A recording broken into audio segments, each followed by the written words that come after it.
Grant Holloway didn't even look at the babies when he said it. He looked at Evelyn, at her travel-worn dress, her exhausted eyes, the 3 bundles she carried against her chest like they were the only things left in the world.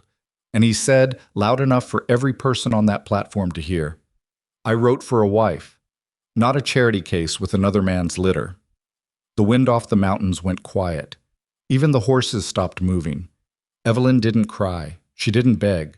She stood absolutely still while the man she had traveled 900 miles to marry turned his back, walked to his wagon, and drove away without a second glance, leaving her in the middle of Redstone Valley with a cracked leather suitcase, 3 infants, not yet 4 months old, and a town full of strangers watching her like she was something the train had accidentally dropped.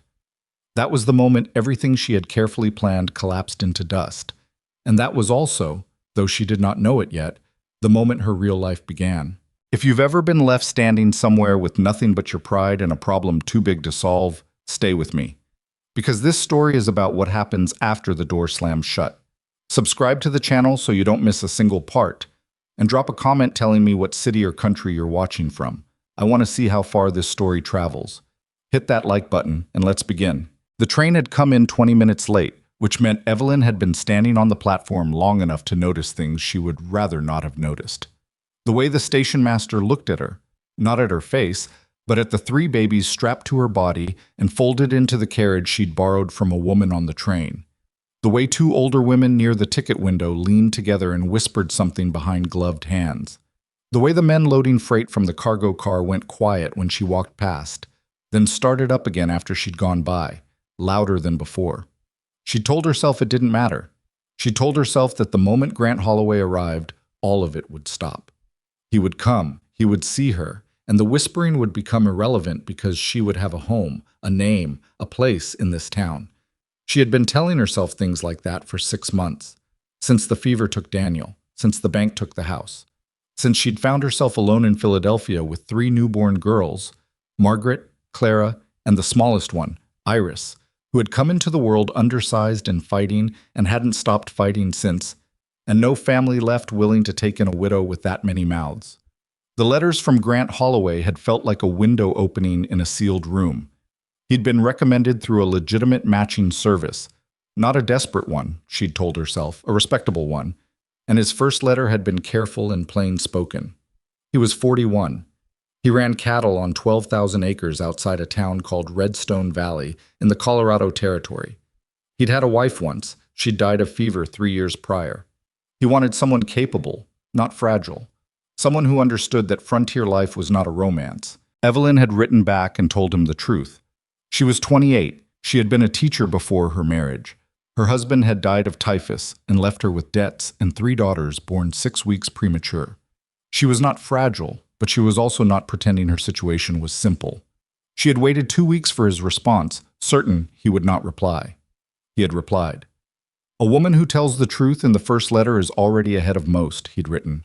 "I don't need perfect. I need steady. Come in the spring." She'd read that letter 4 times. She'd packed for 3 weeks. She'd said goodbye to a city that had nothing left for her and stepped onto a westbound train with 3 infants and a suitcase that didn't close all the way, held shut with a leather strap she'd borrowed from one of Daniel's old belts.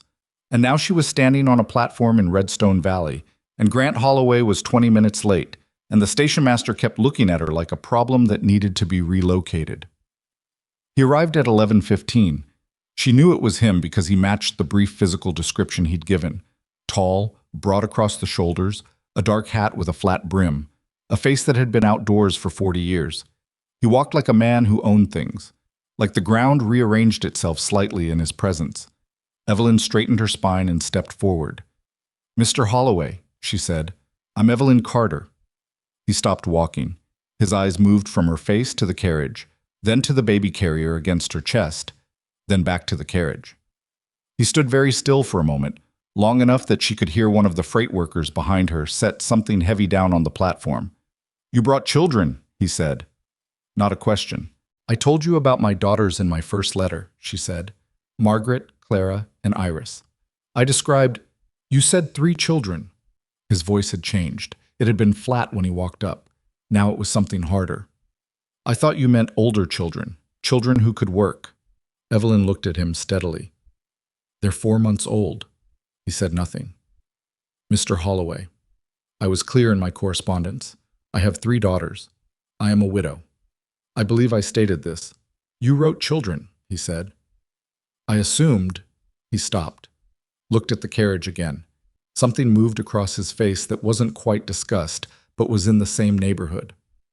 3 infants. 3. He said the number, like it was an invoice he was refusing to pay.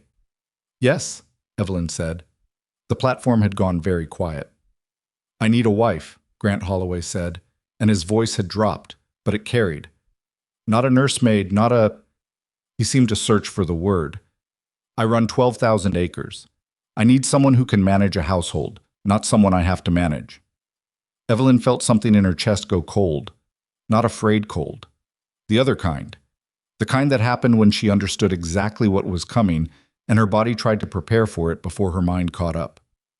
Are you saying, she said carefully, that you are withdrawing your offer?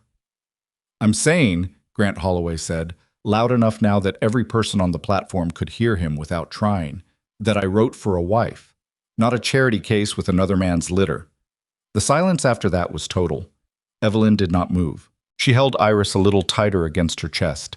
The baby stirred and made a small sound, and Evelyn pressed her palm flat against her daughter's back.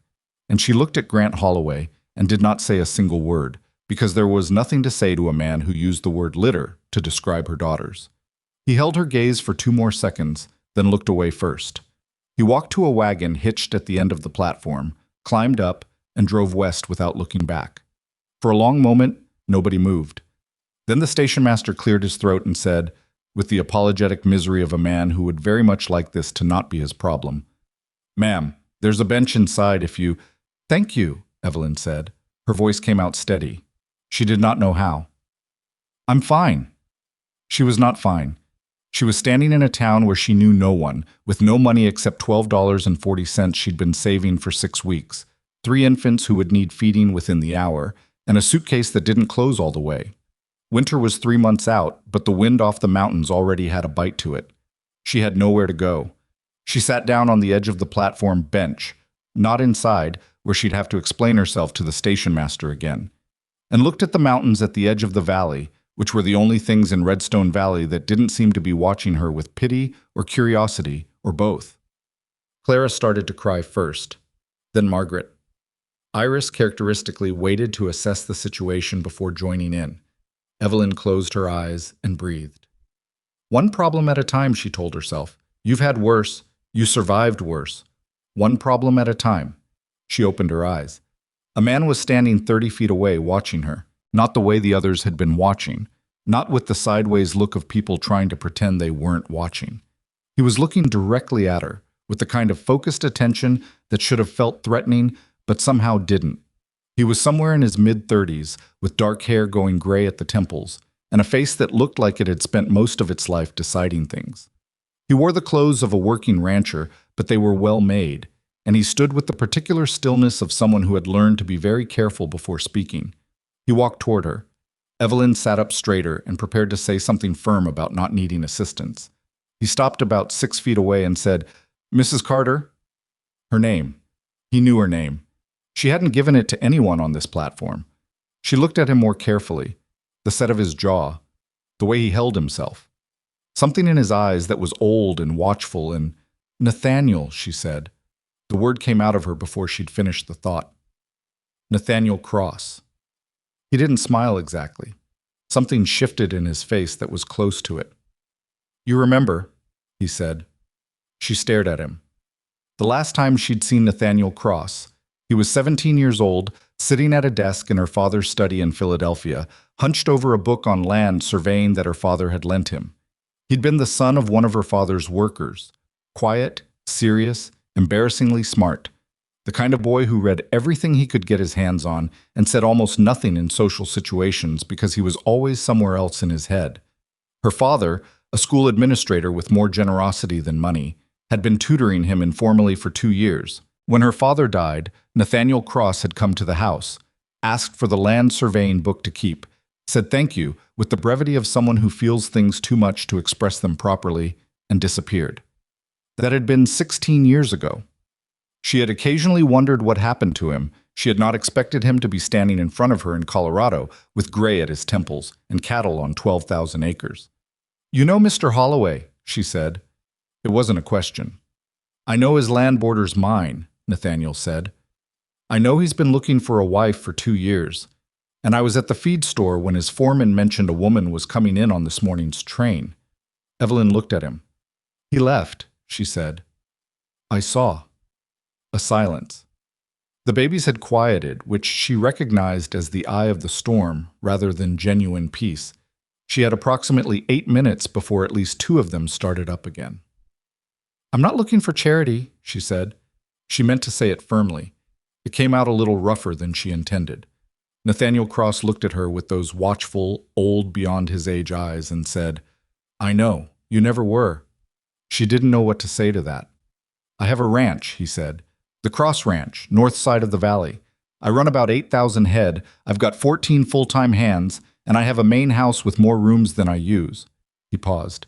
"My housekeeper, Mrs. Drummond, has been asking me for 2 years to hire someone to help manage the domestic side of things. She's 63 and she'll tell you herself she doesn't have the patience for it anymore." Evelyn waited. "I'm not offering you charity," Nathaniel said. "I'm offering you employment, room and board for yourself and your daughters, a wage, and work that's suited to your skills. I know you were a teacher. I know your father's methods. If you're willing to do what your education actually prepared you for, there's more than enough of that needed on a ranch this size." He stopped. He waited. Evelyn looked down at the babies. Margaret had fallen asleep, which was remarkable given the noise of the platform.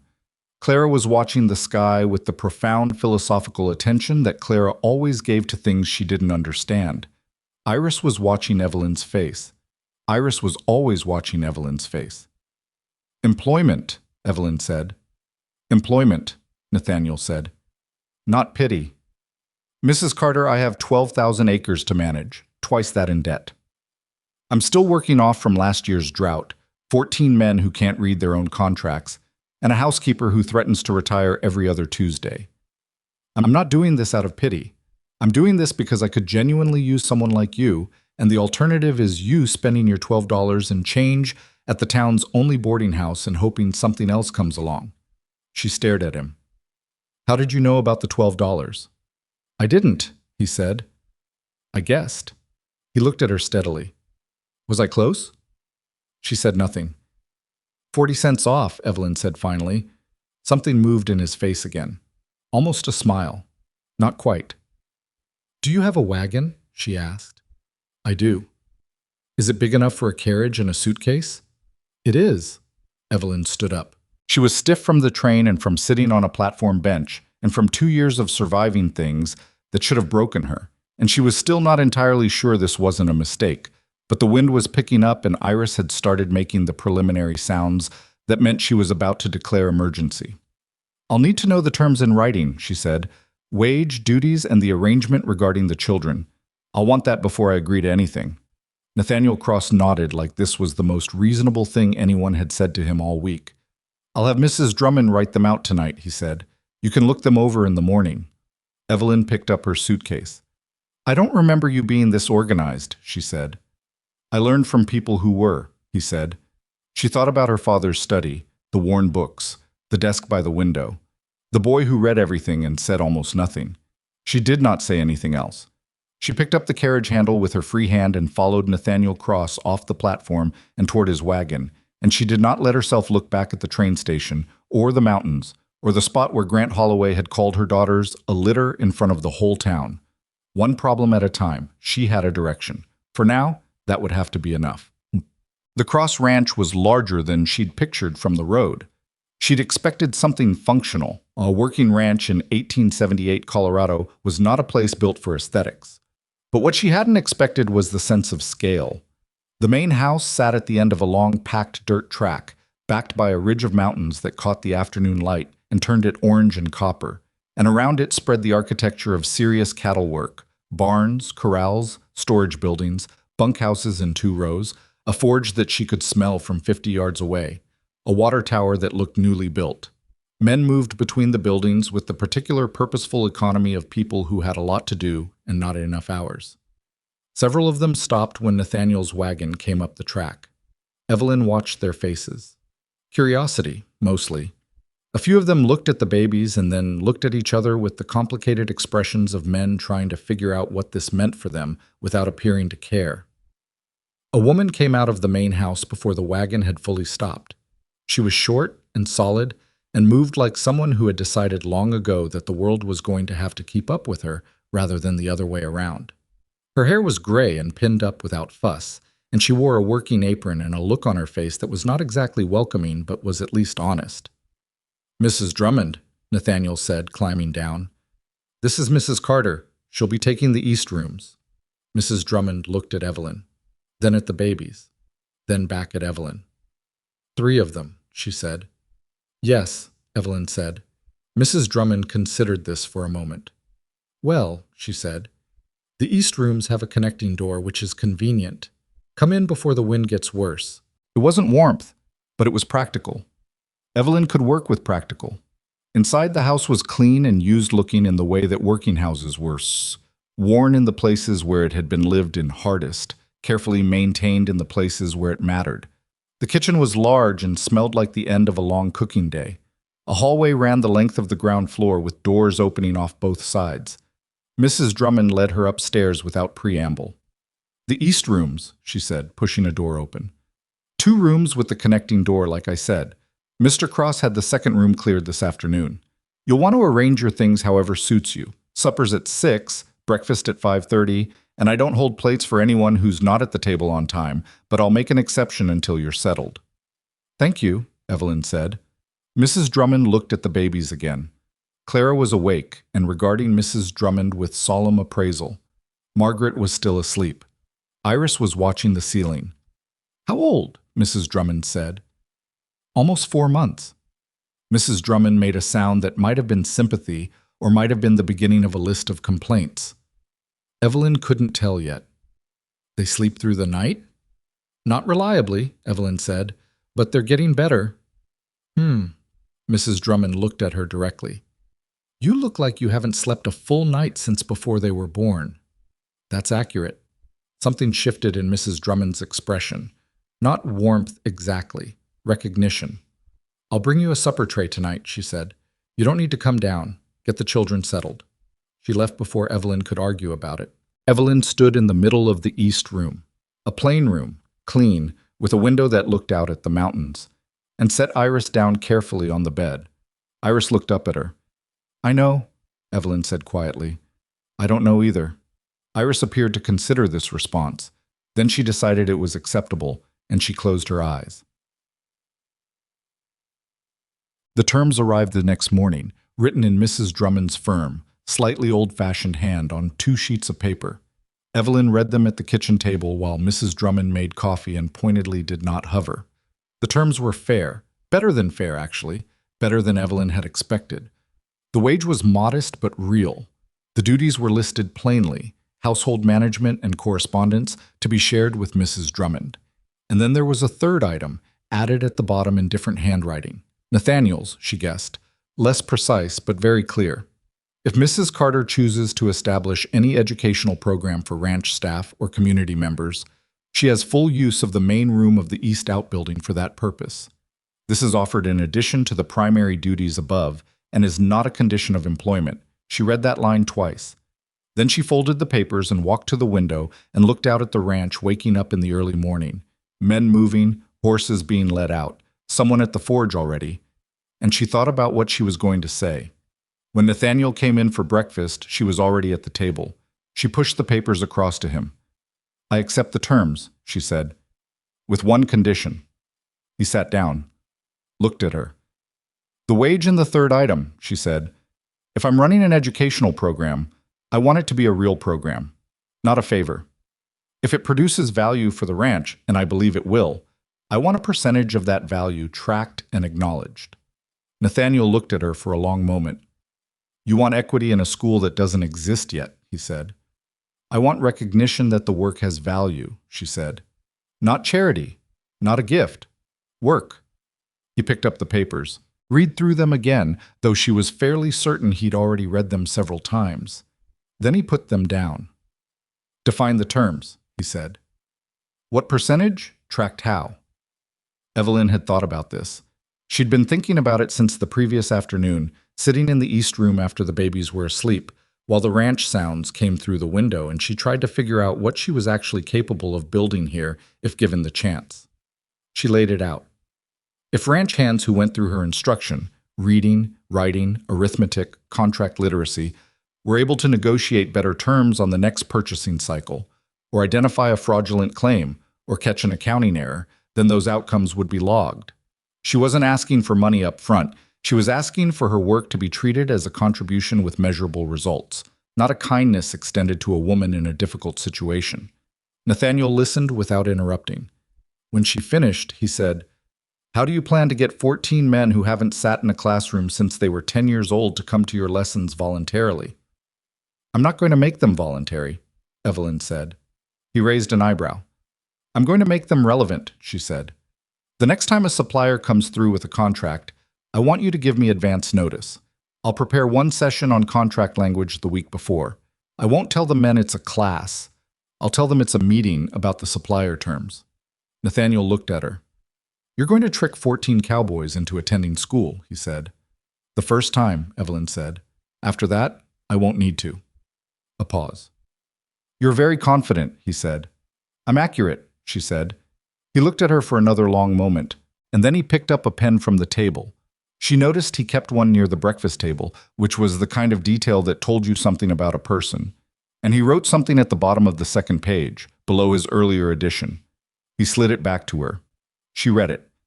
"Mrs. Carter's educational program is recognized as a valued contribution to ranch operations. Outcomes to be tracked and reviewed quarterly. Terms of value sharing to be renegotiated in 6 months based on results." She looked up. "6 months," she said. "You said you could make 14 stubborn men want to learn to read their contracts," he said. 6 months seems generous." "It is," she said. "I'll need 4. He almost smiled again. She was starting to recognize the almost smile as a distinct expression. It meant he was surprised by something and wasn't going to say so out loud. 4 months, he said. 4 months, she said. She took the pen and wrote her name at the bottom of the page. The first session was a disaster. She had anticipated resistance. She had not anticipated the specific, cheerful, deeply entrenched variety of resistance that 14 men who worked outdoors 12 hours a day could produce when required to sit in a room and look at words on paper. The session was on contract reading. She'd framed it as a meeting. She'd gotten them into the room by virtue of Nathaniel telling them attendance was expected, which worked but poisoned the atmosphere immediately, because 14 cowboys in a room they've been told to be in are approximately as receptive as 14 cats in a bathtub. Jim Harlan, the head wrangler, sat in the front row with his arms crossed and the expression of a man attending his own sentencing. "Mrs. Carter," he said, before she'd gotten through her introduction, "with respect, I've been reading contracts since I was 18. I don't think I need a woman to explain. What does indemnification clause mean?" she said. Silence. Jim Harlan's arms stayed crossed, but something in his face shifted slightly. "It means," he started. "Specifically," she said, "in the context of the Harmon supply contract you signed in February, page 3, section 7. Another silence. Longer this time. "I'm not saying you can't read," Evelyn said, to the room rather than to Jim specifically.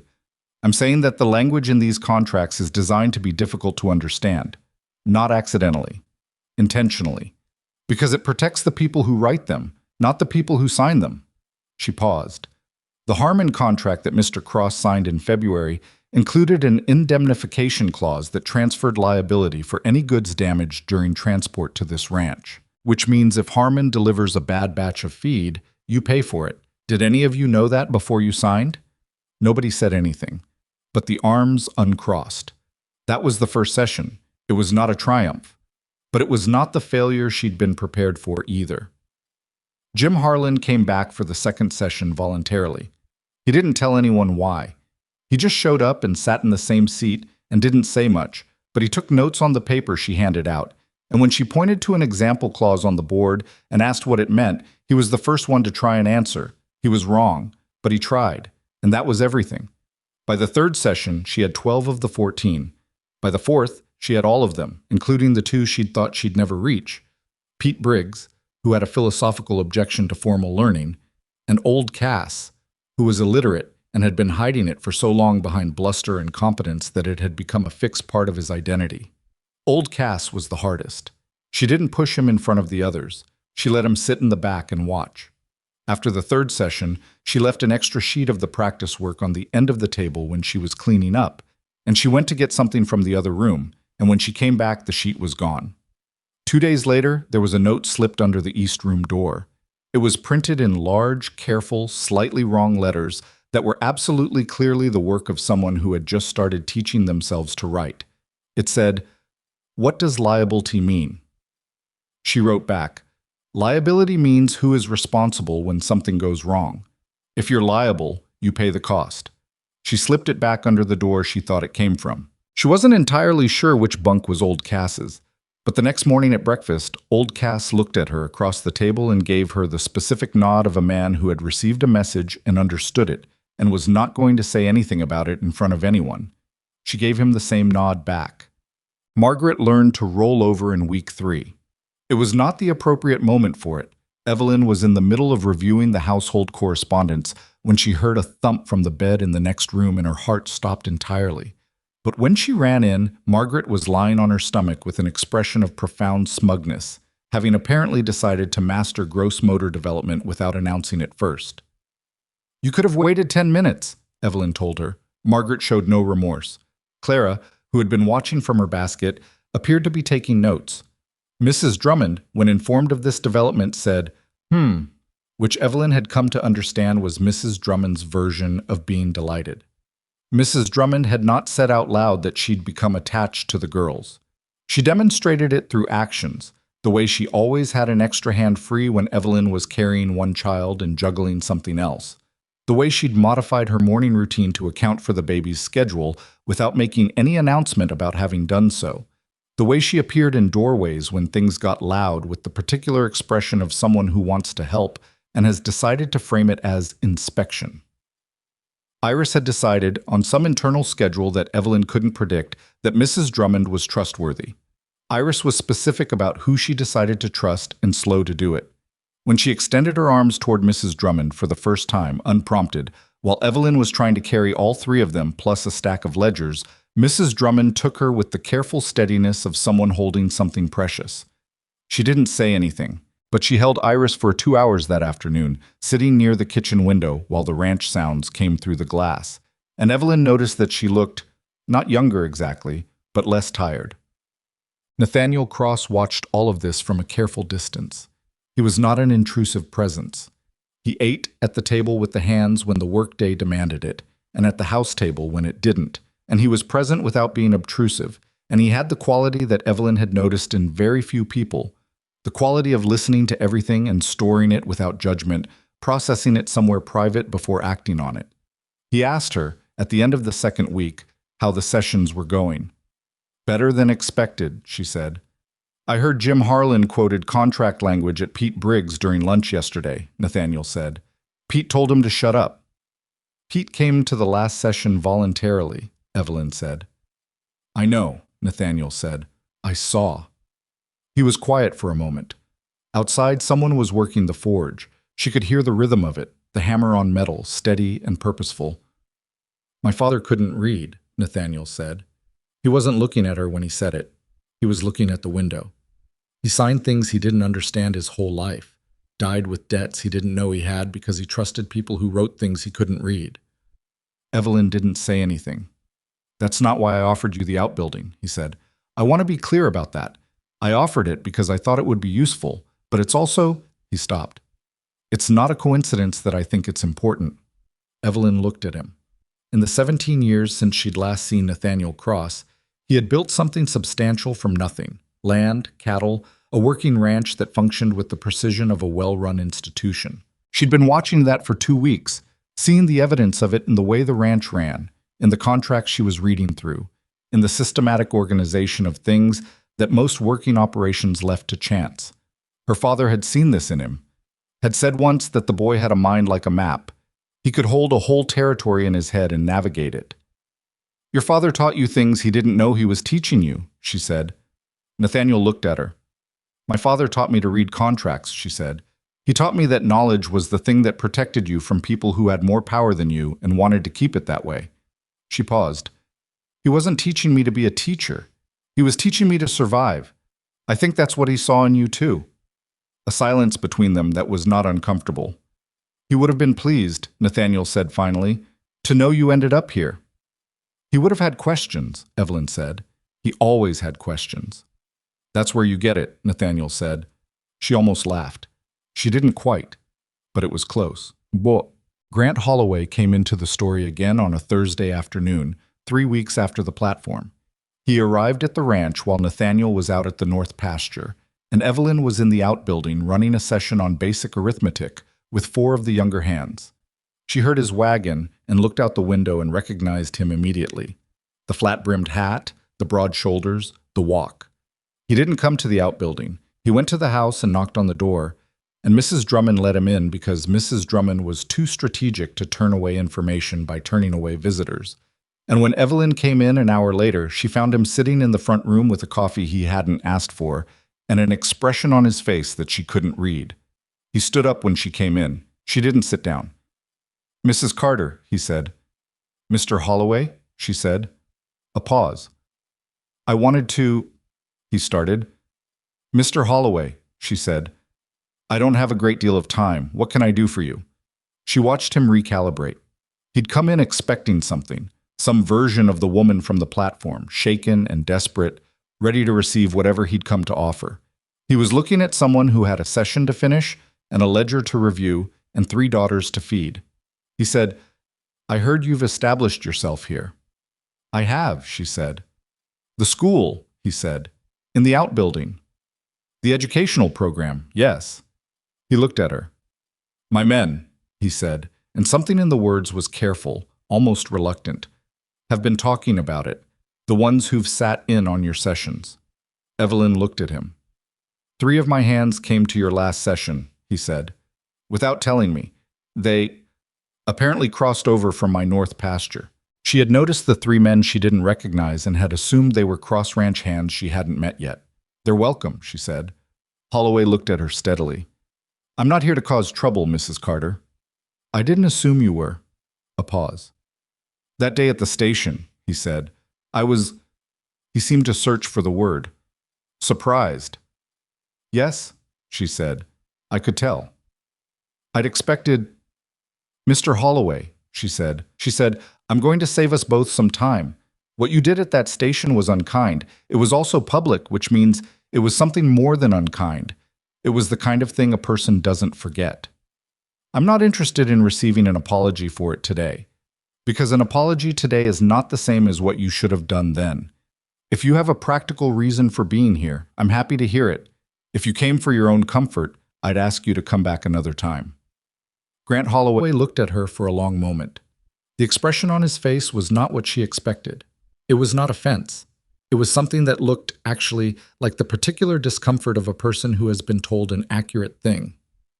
I wanted to ask, he said, whether my men would be welcome at your sessions. All of your men? She said. The ones who want to come, he said. I won't make it mandatory. Evelyn looked at him. In the 17 years she'd been reading people, first in her father's school, then in her marriage, then in the particular University of Survival, she'd gotten reasonably good at distinguishing the performance of humility from the real thing. She wasn't sure yet which this was, but she also wasn't sure it mattered right now. Your men are welcome, she said, the same as anyone. Tuesday and Friday evenings, 1 hour each. He nodded. He picked up his hat. You've done something here, he said quietly, almost to himself. Evelyn didn't answer that. She watched him leave. Then she went back to the outbuilding to finish the session. Outside the window, the mountains were turning gold and copper in the late afternoon light, and Iris, who was propped in her basket near the door where she could see everything that was happening, was watching the light the way she always watched things, with the patient, serious attention of someone who was still figuring out what the world was, but was pretty sure it was worth understanding. Evelyn looked at her daughter. Then she turned back to the 4 men waiting for her at the table, picked up the chalk, and continued. The note from old Cass stopped coming after the fourth week, not because he'd lost interest. Evelyn figured that out on a Wednesday morning when she walked past the bunkhouse and heard, through the open window, the low, careful sound of a man reading something out loud to himself. Slowly, pausing at the hard words, backing up and trying again. She didn't stop walking. She didn't slow down. She kept her pace exactly the same and looked straight ahead and felt something in her chest that was too private to name out loud. Old Cass had stopped passing notes because he no longer needed to ask what single words meant. He was reading in full sentences now, badly, haltingly, with the painstaking effort of someone learning to walk after a long time crawling. But reading. Actually reading. She mentioned it to no one. But at supper that evening, when she passed old Cass the breadbasket and their eyes met for a second across the table, he gave her the nod again. The same one as before. And she gave it back. Jim Harlan noticed. Jim Harlan, she had come to understand, noticed most things. He just chose carefully which things to act on. He caught her after the Friday session, when the others had filed out and she was stacking the papers on the front table. He stood in the doorway with his hat in his hands. He always held his hat in his hands when he wanted to say something he wasn't sure how to say. She'd noticed that too. And he said, "Mrs. Carter, I want to ask you something, and I want you to know I'm not trying to be rude." "Go ahead," she said. "Why are you doing this?" he said. I know Mr. Cross set this up, but you didn't have to make it what it is. You could have done the reading lessons and called it done. Instead, you've got old Cass reading on his own and Pete Briggs asking me questions about compound interest at 6 in the morning. He paused. Why? Evelyn set down the last stack of papers. She thought about what to say, and she thought about what was actually true, and she decided, as she usually decided, that the true thing was worth saying. "Because someone did it for me," she said. "My father ran a small school in Philadelphia, not a wealthy school. The kind of school that took in whoever showed up. He believed that ignorance wasn't a character flaw. It was a circumstance, and he believed that circumstance could be changed." She straightened the stack one more time, though it didn't need straightening. "I spent a long time thinking I was doing this for other people. Then I spent a long time thinking I was doing it because it was the only skill I had. Now I think both of those things were true, and neither of them was the whole reason." Jim Harlan looked at her. "What's the whole reason?" "I'm good at it," she said simply. "And it matters. That combination doesn't come along very often. When it does, you'd be a fool not to use it." Jim was quiet for a moment. Then he said, "My youngest brother can't read. He's 23. He works freight in Denver." Another pause. "Is there something I could take back to him? Written down? Something he could start with on his own?" Evelyn looked at him. "Sit down," she said. "Mrs. Carter, it's nearly 8.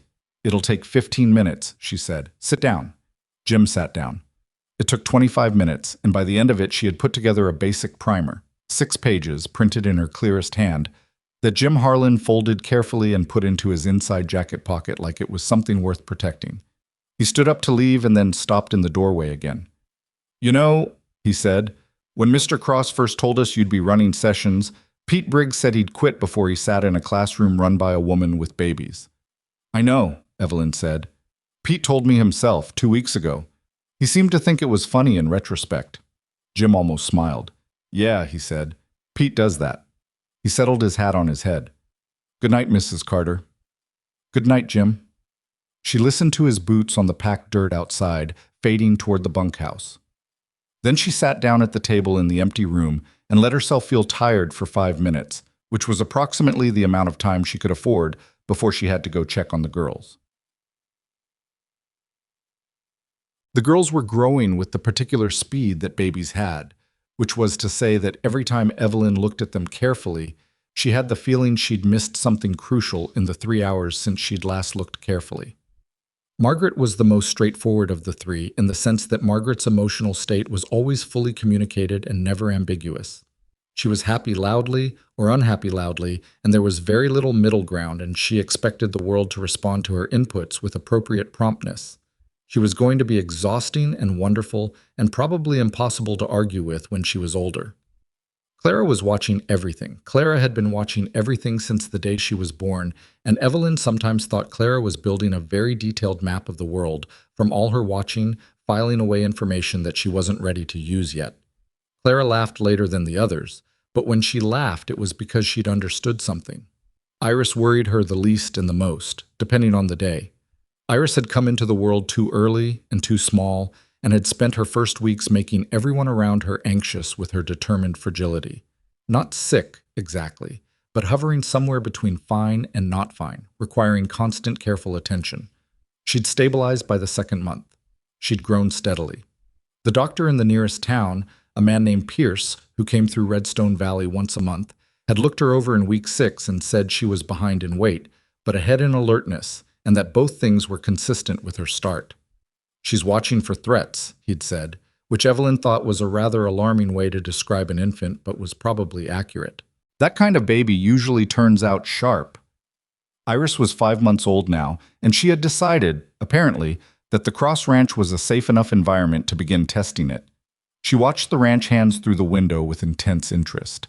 She watched Nathaniel when he came into a room with a particular quality of attention that Evelyn recognized as the same attention she herself gave to things she was trying to understand. She watched Mrs. Drummond with what could only be described as strategic warmth, deploying smiles at precisely the moments most likely to produce results. "She's manipulating me," Mrs. Drummond said one morning, looking down at Iris, who was currently performing an expression of profound, innocent sweetness. "Probably," Evelyn said. "It's working," Mrs. Drummond said, and picked her up anyway. The trouble with the Harmon supply contract became apparent in the 5th week. Evelyn had been going through the ranch accounts, part of the household management duties, which had expanded gradually to include more of the business correspondence than either she or Nathaniel had originally specified, when she found a discrepancy that didn't sit right. The Harmon supply contract, the one she'd used in her first session to illustrate the indemnification clause, had a renewal provision on page 6 that she'd overlooked the first time through. She'd been using it as a teaching document, not as an active contract. She'd been looking at the language, not the terms. The renewal provision stated that the contract would automatically renew at the end of the calendar year, unless written notice of non-renewal was provided no later than 60 days prior. The calendar year ended in 7 weeks. The written notice would have needed to go out 9 days ago. She sat with that for a moment, doing the arithmetic twice because she wanted to be certain she was wrong. She was not wrong. She found Nathaniel at the North Corral, working a young horse through a series of movements with the quiet patience he applied to most things. She waited until he finished, which was about 6 minutes, and then she showed him the contract page and the calendar she'd brought. He read it once. Then he read it again. "The notice deadline was 9 days ago," she said. "I know," he said. He hadn't looked up from the paper. "I'm doing the math." "The Harmon supply pricing went up 14% in the new contract terms," she said. "I found the new terms in the correspondence file. They sent a copy 3 weeks ago." Now he looked up. 14, he said. 14, she said. "The automatic renewal means we're locked in at the new price for the full year unless—" She stopped. "Unless there's a provision for renegotiation based on material change in terms, which I've been looking for in the original contract and haven't found yet." Nathaniel Cross was very quiet for a moment. "Who signed this contract?" he said. "Your foreman, by the date. You were at the Cheyenne auction." "Harlan?" "Jim Harlan, yes. He didn't have access to the previous contract terms when he signed it. He had access to the new terms, but didn't have the old terms for comparison." Nathaniel looked at her steadily. He didn't know what he was signing away. He knew what those words said, she said. He didn't know what the words meant in context. She watched him work through this. Not the anger part, which she could see was there under the surface, but the practical part. Nathaniel Cross was the kind of person who did the anger privately and the problem-solving where it could be used. "What are our options?" he said. 3, she said. "We can accept the renewal and the new pricing and absorb the 14% increase. We can attempt to negotiate directly with Harmon based on the argument that the material change in terms should have required explicit acceptance rather than passive renewal. Or we can dispute the contract on procedural grounds, which will take time and will damage the relationship. Which do you recommend?" She'd been thinking about this since she found the discrepancy. "The middle option, but not from a position of complaint, from a position of leverage. Harmon Supply's primary competition in this territory is a company called Estes Brothers out of Fort Collins. Their pricing is comparable and their terms are cleaner. I found them in an advertisement in the August Ranch Supply Register. If you approach Harmon with a written inquiry about the material change provision while simultaneously requesting a pricing quote from Estes, you have something to negotiate with." Nathaniel looked at her. "How long have you been working on this?" "Since about 4 this morning," she said. "I couldn't sleep." He looked at the contract page in his hands, then at her. Something moved in his face that wasn't quite the almost smile, something more complicated than that. "Evelyn," he said. It was the first time he'd used her given name. She noticed it but didn't address it. "This would have cost me significantly," he said. "Over a full year at 14%. On Harmon volume." He paused. "You found this in the accounts." "I was doing the accounts," she said. "This was part of the accounts." "This was above and beyond the accounts," he said. "The accounts led me here," she said. "I followed where they led." He handed the contract back to her. "Draft the letter to Harmon," he said. "I'll review it tonight." "I already drafted it," she said. She had the letter in her other hand. She'd brought both. He took it, read it, looked up. "You wrote this at 4 in the morning," he said. "I'm sharper early," she said. "I always have been." He read it again. "It's good," he said. "Change we respectfully submit to we note in the 3rd paragraph, less supplicating." She looked at the paragraph. He was right. "I'll change it," she said. She turned to go. She'd made it about 10 steps when he said behind her, "Evelyn." She turned back. "Thank you," he said. Not in the casual way people said it. The other way, the way that meant something specific had happened and was being acknowledged. She nodded. She went to change the letter. The Harmon letter went out on a Monday. On Tuesday, she told the session group what had happened. Not all of it. She wasn't going to detail the ranch's specific numbers to a room full of people, but the structure of it. A contract with an automatic renewal provision, a material change in pricing terms, a missed notice deadline. The difference between knowing what words said and knowing what words meant. The room was very quiet when she finished. Jim Harlan was in the back. He'd known, of course, Nathaniel had spoken to him privately, but sitting in this room hearing it laid out as an instructional example was a different thing. His face was doing something complicated. Not shame, exactly. More like the specific discomfort of understanding a mistake in full from the outside. She didn't name him. She didn't look at him directly. "This is why we're here," she said to the room. "Not because anyone is stupid. Not because anyone was careless. Because the language in these contracts is built by lawyers who do this full time, and the people who sign them are doing 100 other things and don't have the time or the training to catch every provision." She looked around the room.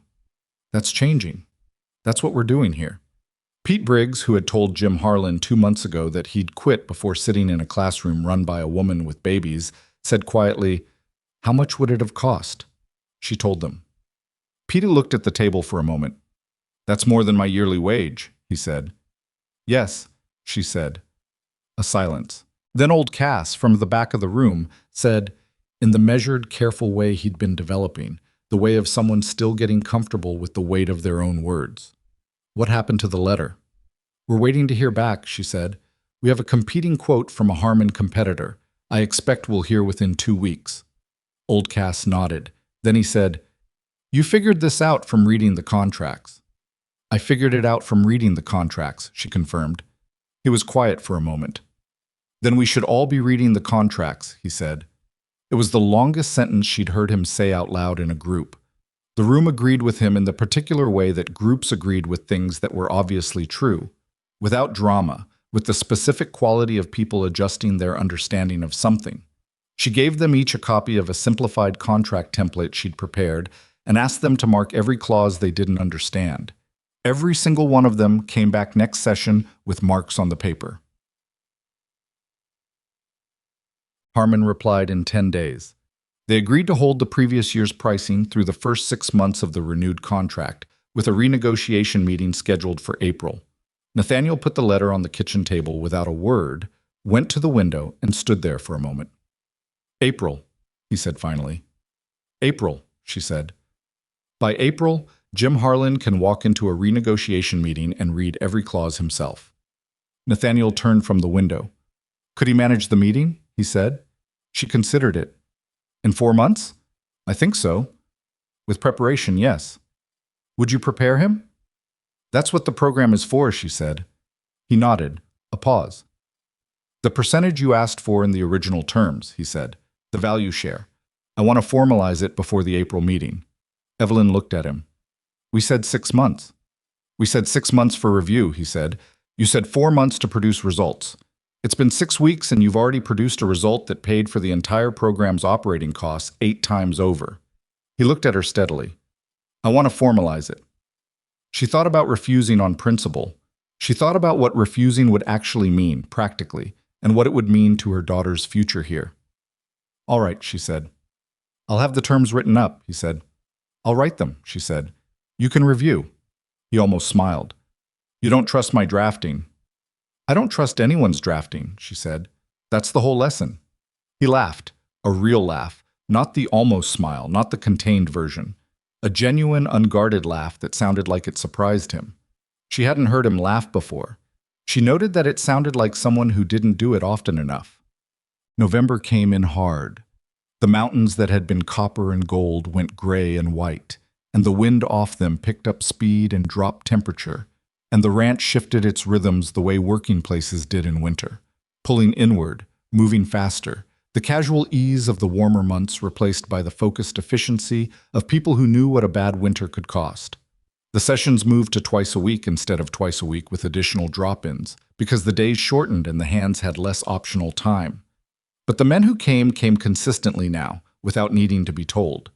The outbuilding had a small stove that one of the younger hands, a boy named Tommy Reese, had repaired without being asked, apparently because the alternative was watching Mrs. Carter wear a coat indoors for 3 months, and that bothered him.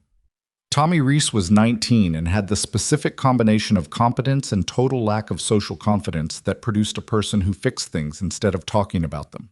He'd come to the sessions because Jim Harlan had told him to, and had stayed because, she thought, he'd found something there that he didn't know how to find anywhere else. He wasn't a natural reader, but he was meticulous, and he asked more careful questions than anyone else in the room. He also, she had noticed, always sat where he could see the window that faced the house, and specifically the window of the east room where the babies were. She hadn't commented on this. She figured it was either a coincidence or it was the particular watchful instinct of someone who'd grown up having to pay attention to things going wrong. Either way, the stove was fixed. She thanked him for it directly. He went slightly red and said it wasn't anything, it just needed a new flue coupling, and then he spent the rest of that session being very focused on his papers. The letter from Philadelphia arrived at the end of the month. It was from her late husband's brother, a man named Robert Carter, who had made it very clear in the months following Daniel's death that Evelyn and the children were a complication he did not want to inherit. She had not heard from him since she'd left. She had not expected to. The letter was brief and not warm. It had apparently taken 3 weeks to reach her because it had first gone to a boarding address in Denver that she'd listed before she knew she'd be at the Cross Ranch, and from there had been forwarded by someone at the boarding house whose handwriting she didn't recognize. Robert Carter had found a buyer for the last of Daniel's assets, some stock holdings that Evelyn hadn't known existed, small and mostly worthless, but apparently not entirely worthless. There was a sum owed to her. He named the amount. She sat with the letter for a long time. The sum was not significant. It would not change her situation in the dramatic sense. But it was hers, legally and completely hers, with no conditions attached. She had not had money that was entirely her own since before Daniel died. She folded the letter and put it in the small wooden box she kept in the drawer of her night table. The box that had a lock and a key that stayed on a cord around her neck because she'd learned, the hard way, that the things that mattered needed to be somewhere only she could get to them. She sat on the edge of the bed. Iris was asleep in the basket beside her. Margaret and Clara were in the next room, also asleep, by some statistical miracle all 3 of them going down at the same time, which happened occasionally and always felt like something the universe was granting temporarily and could take back at any moment. She looked at Iris's face, the small features still slightly too fine, still with that quality of something that had been started too early and was doing its best to catch up. She thought about Robert Carter's letter, about the sum that was hers. She thought about what it meant to have something that was entirely, legally, without conditions hers. She thought about the program in the outbuilding and the value share agreement she'd drafted and Nathaniel had signed and they'd both witnessed, which was also hers. She thought about what it felt like to stand on the platform at Redstone Valley with $12.40 and three infants and no direction. She thought about how she would never, she told herself this clearly, as a fact rather than a vow, be in that position again. Not because of luck, not because of Nathaniel Cross or Mrs. Drummond or the Cross Ranch, because she was building something that was hers, and she was going to keep building it, and the ground under it was going to be solid and documented, and nobody was going to be able to pull it out from under her with a word on a train platform. Iris made a small sound in her sleep. Evelyn reached out and put her hand lightly on Iris's back, just the warmth of it, the steady small rise and fall. "We're all right," she said quietly, not to reassure herself, because it was true, because she could say it and mean it for the first time in a long time, and that was worth saying out loud even if only Iris could hear it, and Iris was asleep. The following Tuesday, 3 women arrived at the outbuilding 20 minutes before the session was scheduled to start. Evelyn didn't know them. They were not Cross Ranch hands. They were not Holloway hands either. She'd come to know the faces of the men from the Holloway property who'd been attending sessions, and these were not those faces. They were women. 1 older, 2 younger. The older one wore a good coat that had seen better days and carried herself with the particular combination of pride and wariness that Evelyn recognized as the posture of someone managing a difficult situation without complaint. "We heard," the older woman said, before Evelyn could speak, "that you run a school." "An educational program," Evelyn said. "Yes." "For cowboys," the younger of the two said. She seemed uncertain whether this was a question. "For anyone," Evelyn said. The 3 women looked at each other. The older one looked back at Evelyn. "We have a property dispute," she said. "My husband died last spring and the bank is claiming his signature on a document we never saw. My son says the document is fraudulent, but we can't prove it because we don't understand the language." She paused. "We were told you understand the language." Evelyn stepped back from the doorway. "Come in," she said. "Sit wherever you like. The session starts in 20 minutes, but I have 20 minutes. The older woman, her name turned out to be Helen Marsh, and the 2 younger women were her daughter and her daughter-in-law, sat down at the front table and opened a folded document that had been handled so many times the creases were starting to split. Evelyn read it. It took her 10 minutes, which felt like a long time but wasn't, because the document was dense, and the language was specifically designed to be dense, and she wanted to be certain before she said anything. When she looked up, Helen Marsh was watching her with the expression of someone who has been waiting a very long time for someone to tell them what something means. "The signature provision in Section 4, Evelyn said carefully. "The one the bank is citing. There's a witness line. The witness is required to be present at signing." "Yes," Helen said. "Who is listed as the witness?" Helen pointed to a name on the document. Evelyn looked at it. "This witness is a representative of the bank itself." Helen stared at her. "Can they do that?" "A bank employee witnessing a document that benefits the bank is a conflict of interest," Evelyn said. "It doesn't automatically void the document, but it's a procedural problem that a proper legal challenge could exploit." She set the document down. "You need a lawyer, Mrs. Marsh, not me, but you need a lawyer who specializes in property law, and you need to show them specifically this line, and you need to use the words conflict of interest and interested witness. Those are the words that will make a lawyer pay attention." Helen Marsh looked at the document, then at Evelyn. "I didn't know that," she said. "Most people don't," Evelyn said. "That's why it works." The session started. Helen Marsh and her daughter-in-law stayed for all of it.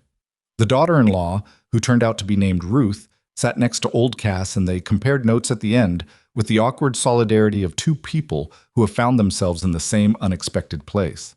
At the end of the session, Helen Marsh stopped at the door. "Are there other women in the valley in situations like mine?" she said. Evelyn thought about the platform. The older women behind their gloved hands. The station master's apologetic misery. The way an entire town could watch one thing and draw conclusions about something else entirely. "Probably," she said. "Can they come here?" Evelyn looked at her steadily. "Yes," she said. "Same as anyone." Helen Marsh nodded. She folded the document very carefully and put it back in her coat.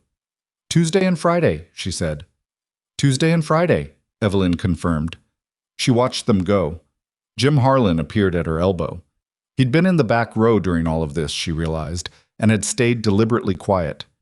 "Word gets around," he said, not unkindly. "Yes," she said, "it does." She turned back to stack the chairs, and Jim Harlan picked up the other side without being asked. And for a while, the only sound in the outbuilding was the small, systematic work of two people putting things in order for the next time. Helen Marsh came back the following Friday with 2 more women. The Friday after that, she brought 4.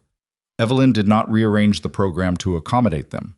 She didn't create a separate session or adjust the time or do any of the things that might have signaled that the women's presence was unusual or required special handling.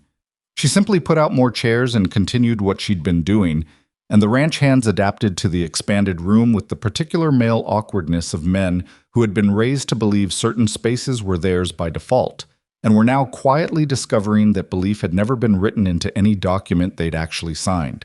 Pete Briggs was the most uncomfortable. He sat slightly farther from Ruth Marsh than was strictly necessary, and addressed all of his questions to Evelyn directly rather than to the room, which was what he did when he was uncertain about something but didn't want to appear uncertain. Evelyn let him manage it in his own time. By the 3rd session with the women present, he had lent Ruth Marsh a pencil without making anything of it, and Ruth had returned it without thanking him too much. And that small, unremarkable exchange was the beginning of the room, becoming a room where both of those things were just the ordinary furniture of the place. Old Cass, by contrast, adjusted with the pragmatic ease of a man who had spent 40 years doing difficult things and had stopped assigning difficulty based on category. He moved his chair slightly to make room when the older Marsh daughter came in late, gestured to the empty seat beside him without comment, and went back to his papers. Tommy Reese brought extra paper from the house without being asked. The program, which had started as a thing Evelyn was building, was becoming something slightly different, something that was building itself, with her as the foundation but with other people adding weight and structure in directions she hadn't planned. She noticed this. She didn't say it out loud because saying it out loud felt premature, like counting money you hadn't received yet. But she noticed. The Harmon meeting in April was still months away, but Nathaniel had started including Jim Harlan in supplier correspondence, which was its own kind of preparation. Jim received copies of incoming letters, marked them up with questions, and brought the questions to Evelyn either during sessions or occasionally in the kitchen doorway on mornings when something was bothering him and he'd been awake thinking about it. Nathaniel had said nothing explicit about this arrangement. He'd simply started routing the correspondence, and Jim had simply started showing up with questions, and Evelyn had simply started answering them. One morning, Jim came in with a letter from a grazing rights broker that he'd been reading for 20 minutes and was increasingly frustrated by. "This word," he said, pointing to a line midway down the page, "encumbrance." "A legal claim on property," Evelyn said, without looking up from the account ledger she was working through.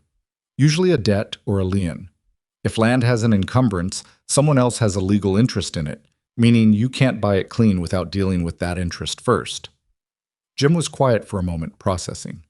"So if this broker is offering us grazing rights on land with an encumbrance, then those rights could be challenged by whoever holds the encumbrance," she said. "Yes." She heard him set the letter down on the table. "How do I find out if there's an encumbrance on the land?" he said. "County Records Office," she said. "They maintain a lien register. It's public." Another silence. "The County Records Office," he said slowly, like he was writing it down in his head. "It's in Salida," she said. "About 3 hours by horse." "I know where Salida is," he said mildly. She looked up. I was standing with the letter in his hand, and an expression on his face that was the expression of someone who had just realized that a door they'd assumed was locked had actually been standing open the whole time, and the only reason they hadn't walked through it was that no one had told them to try the handle. "Jim?" she said. "Yeah." "In the April meeting, when you sit across from the Harmon representative," she paused, "you're not going to be asking him to be fair with you. You're going to be telling him what you know and letting him respond to that. There's a difference." He looked at her. "I know," he said. "I'm starting to understand what that difference feels like." He folded the letter and went back outside. Evelyn returned to the ledger. She had about 40 minutes before Iris woke up. December arrived with a cold that settled into the ranch like an uninvited house guest. The kind that didn't make a scene, just made itself comfortable and showed no signs of leaving. The work contracted further. The hands spent more time in the barns and less on the open range. The sessions moved to the main house kitchen on the nights when the outbuilding stove couldn't keep pace with the temperature, and the kitchen became a different kind of room on those evenings, full of men who smelled like horses and cold air, and the particular combination of focus and awkwardness that came from being in a domestic space they weren't used to occupying. Mrs. Drummond managed this with the efficiency of a general managing logistics. She always had coffee ready and always disappeared before the session began and always reappeared about 10 minutes before it ended, which Evelyn understood as a form of supervision so discreet it functioned as trust. The girls were 6 months old. Margaret had 2 teeth and opinions about everything. Clara had begun watching Evelyn during the sessions from her basket near the wall, tracking the motion of the chalk on the board with the same focused attention she gave to ceiling fans and birds outside windows. Iris had gained enough weight that Dr. Pierce on his monthly visit had pronounced her satisfactory, which from Dr. Pierce was close to effusive.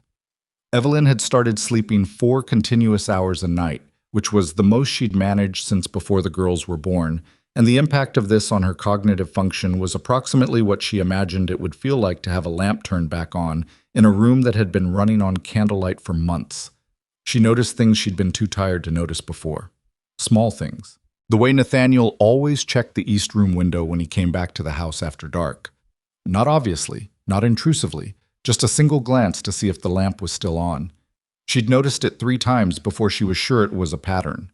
The way he had quietly arranged for a better quality heater to be installed in the east room without mentioning it, and when she'd thanked him for it, he'd said only that the room had always run cold and it was overdue. The way he talked about the ranch as the operation when he spoke to suppliers, and this place when he spoke to her. She noticed these things and put them in the same category as the contract work and the account ledgers, and the value share agreement. Things that were real and documented, things she could hold. Not because she didn't trust her own perceptions, but because she had spent 2 years learning that the only things that could be relied upon were the things you could show on paper, and the things you held in the private room of your own understanding were real, but they required more time before they could be called anything with certainty. The fire started on a Wednesday night in the 3rd week of December. She smelled it before she saw it. She was awake. Iris had been restless for an hour, and Evelyn had been sitting in the chair beside the basket, not quite asleep, the particular half-conscious vigilance of a parent at night. When the smell came through the window, she'd cracked for air. Not wood smoke.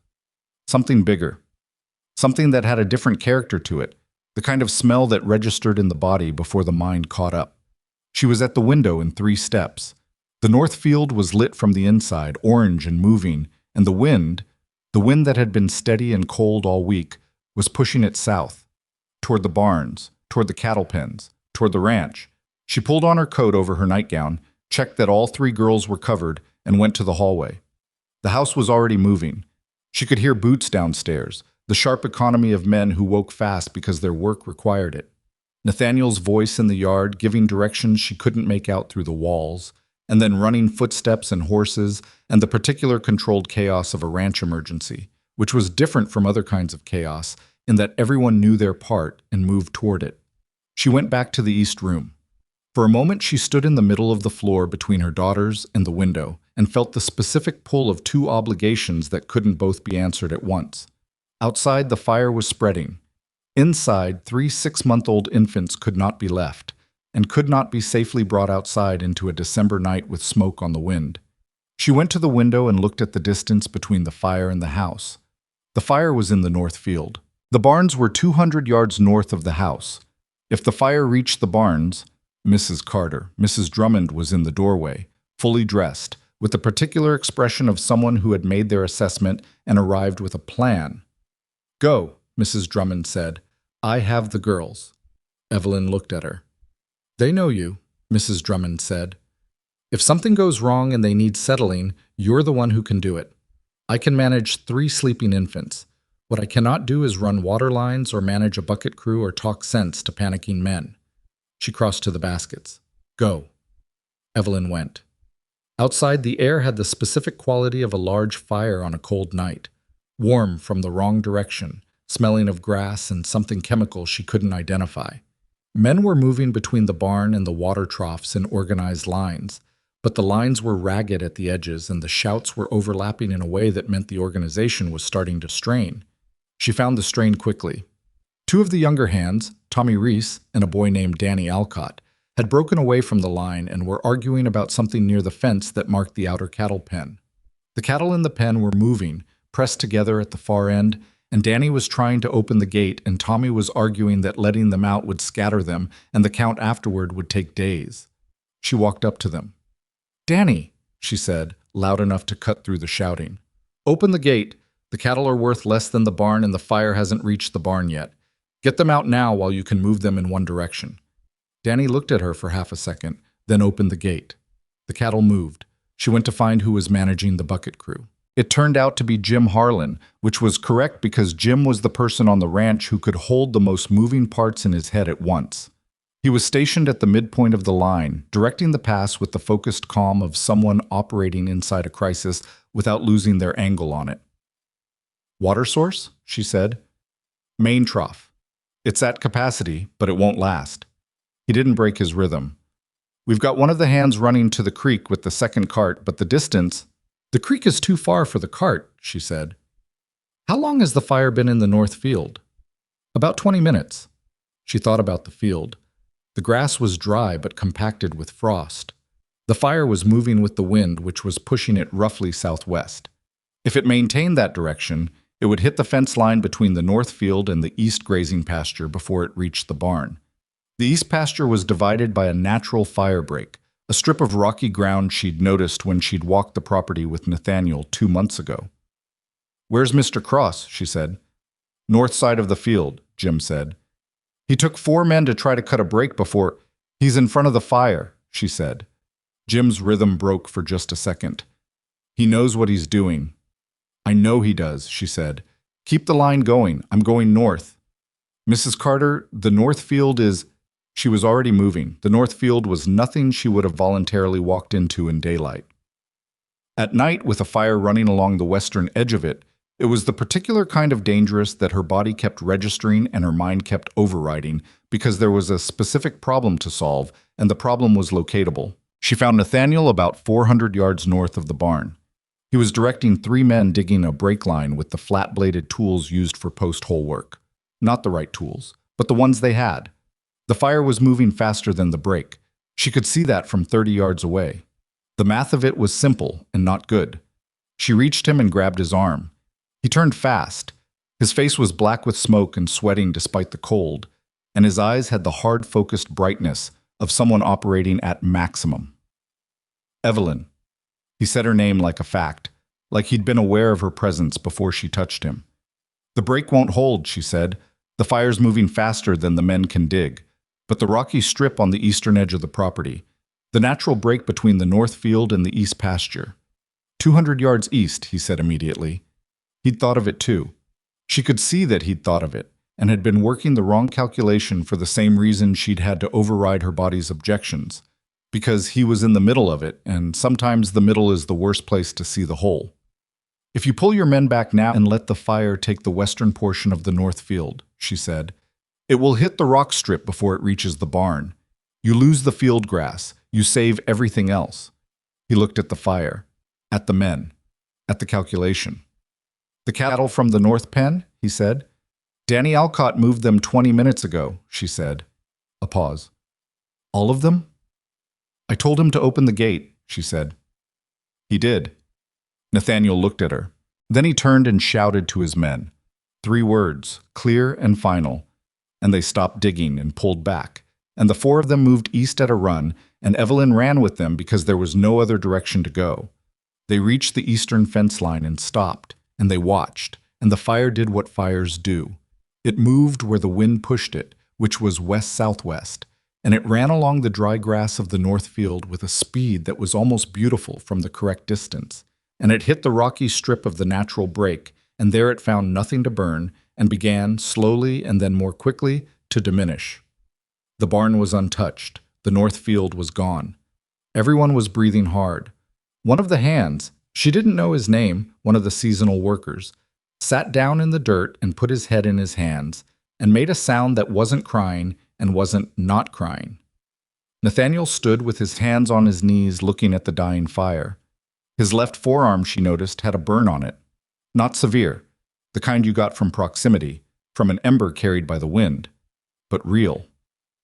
"Your arm," she said. He looked at it like he was noticing it for the first time, which he probably was. "It's fine.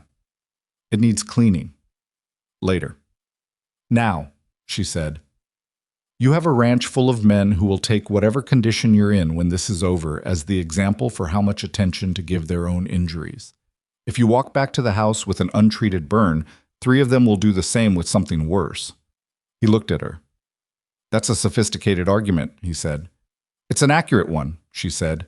He straightened up, looked at his men. "Martin, Alcott, Reese, walk the perimeter. I want eyes on every fence line before anyone sleeps. Jim's at the barn. Check in with him." He paused. "Good work tonight, all of you." Then he walked south with Evelyn toward the house, and neither of them said anything for the first 100 yards because there was nothing that needed to be said yet. Then he said, "The north field." "Grass grows back," she said. "It was good grass," he said, not mournfully, like a man cataloging an honest loss. "It was," she agreed. "The barn is standing." A pause. "You came out here," he said. "You were in front of the fire," she said. "Someone needed to tell you the math." He looked at her sideways in the dark. "You weren't afraid," he said. "I was very afraid," she said. "I just had something specific to do with the fear." He was quiet for a moment. "Your father used to say something like that," he said. She hadn't known he remembered things her father had said. She hadn't thought to ask. "What did he say?" she said, and her voice came out slightly different than she'd intended. "He said courage wasn't the absence of fear. He said it was what you built out of the materials you had, which sometimes included fear." Nathaniel paused. "I was 17. I thought it sounded like something you put on a wall. I understand it better now." They reached the house. Mrs. Drummond was in the kitchen doorway before they made it to the porch, and the expression on her face moved through several states: relief, assessment, focused concern, before settling on practical. "The girls?" Evelyn said. "Sleeping," Mrs. Drummond said. "Margaret woke up once. I handled it." She looked at Nathaniel's arm. "Sit down." "I was just—" "Sit down," Mrs. Drummond said, in the tone that didn't negotiate. Nathaniel sat down. Iris woke up at 4 in the morning, which was not unusual. What was unusual was the sound she made, not the ordinary complaint of hunger or discomfort, but something higher and more sustained, a sound that Evelyn registered before she was fully awake and was on her feet before she understood why. She picked Iris up and knew immediately. The fever was not high yet, but it was there. The particular dry heat of a baby's skin when something had moved into the body and begun its work, and the way Iris went absolutely still in her arms, which was wrong because Iris was never still. Iris was always watching and processing and testing the environment, and stillness in Iris was the opposite of sleep. It was the body pulling resources inward. Evelyn sat in the chair and held her and thought clearly. Dr. Pierce was in Salida, 3 hours by horse, and it was 4 in the morning in December, and outside the temperature had dropped further since the fire, and the ride itself would be dangerous for anyone on a horse in this cold, and she had no way of knowing yet what she was dealing with. The fever could be a response to the smoke and the cold night air. The fire had sent smoke across the property for 2 hours, and Iris's lungs were smaller and more vulnerable than anyone else's on the ranch. It could be that. It could be something else. She kept her hand steady. She thought about what she knew.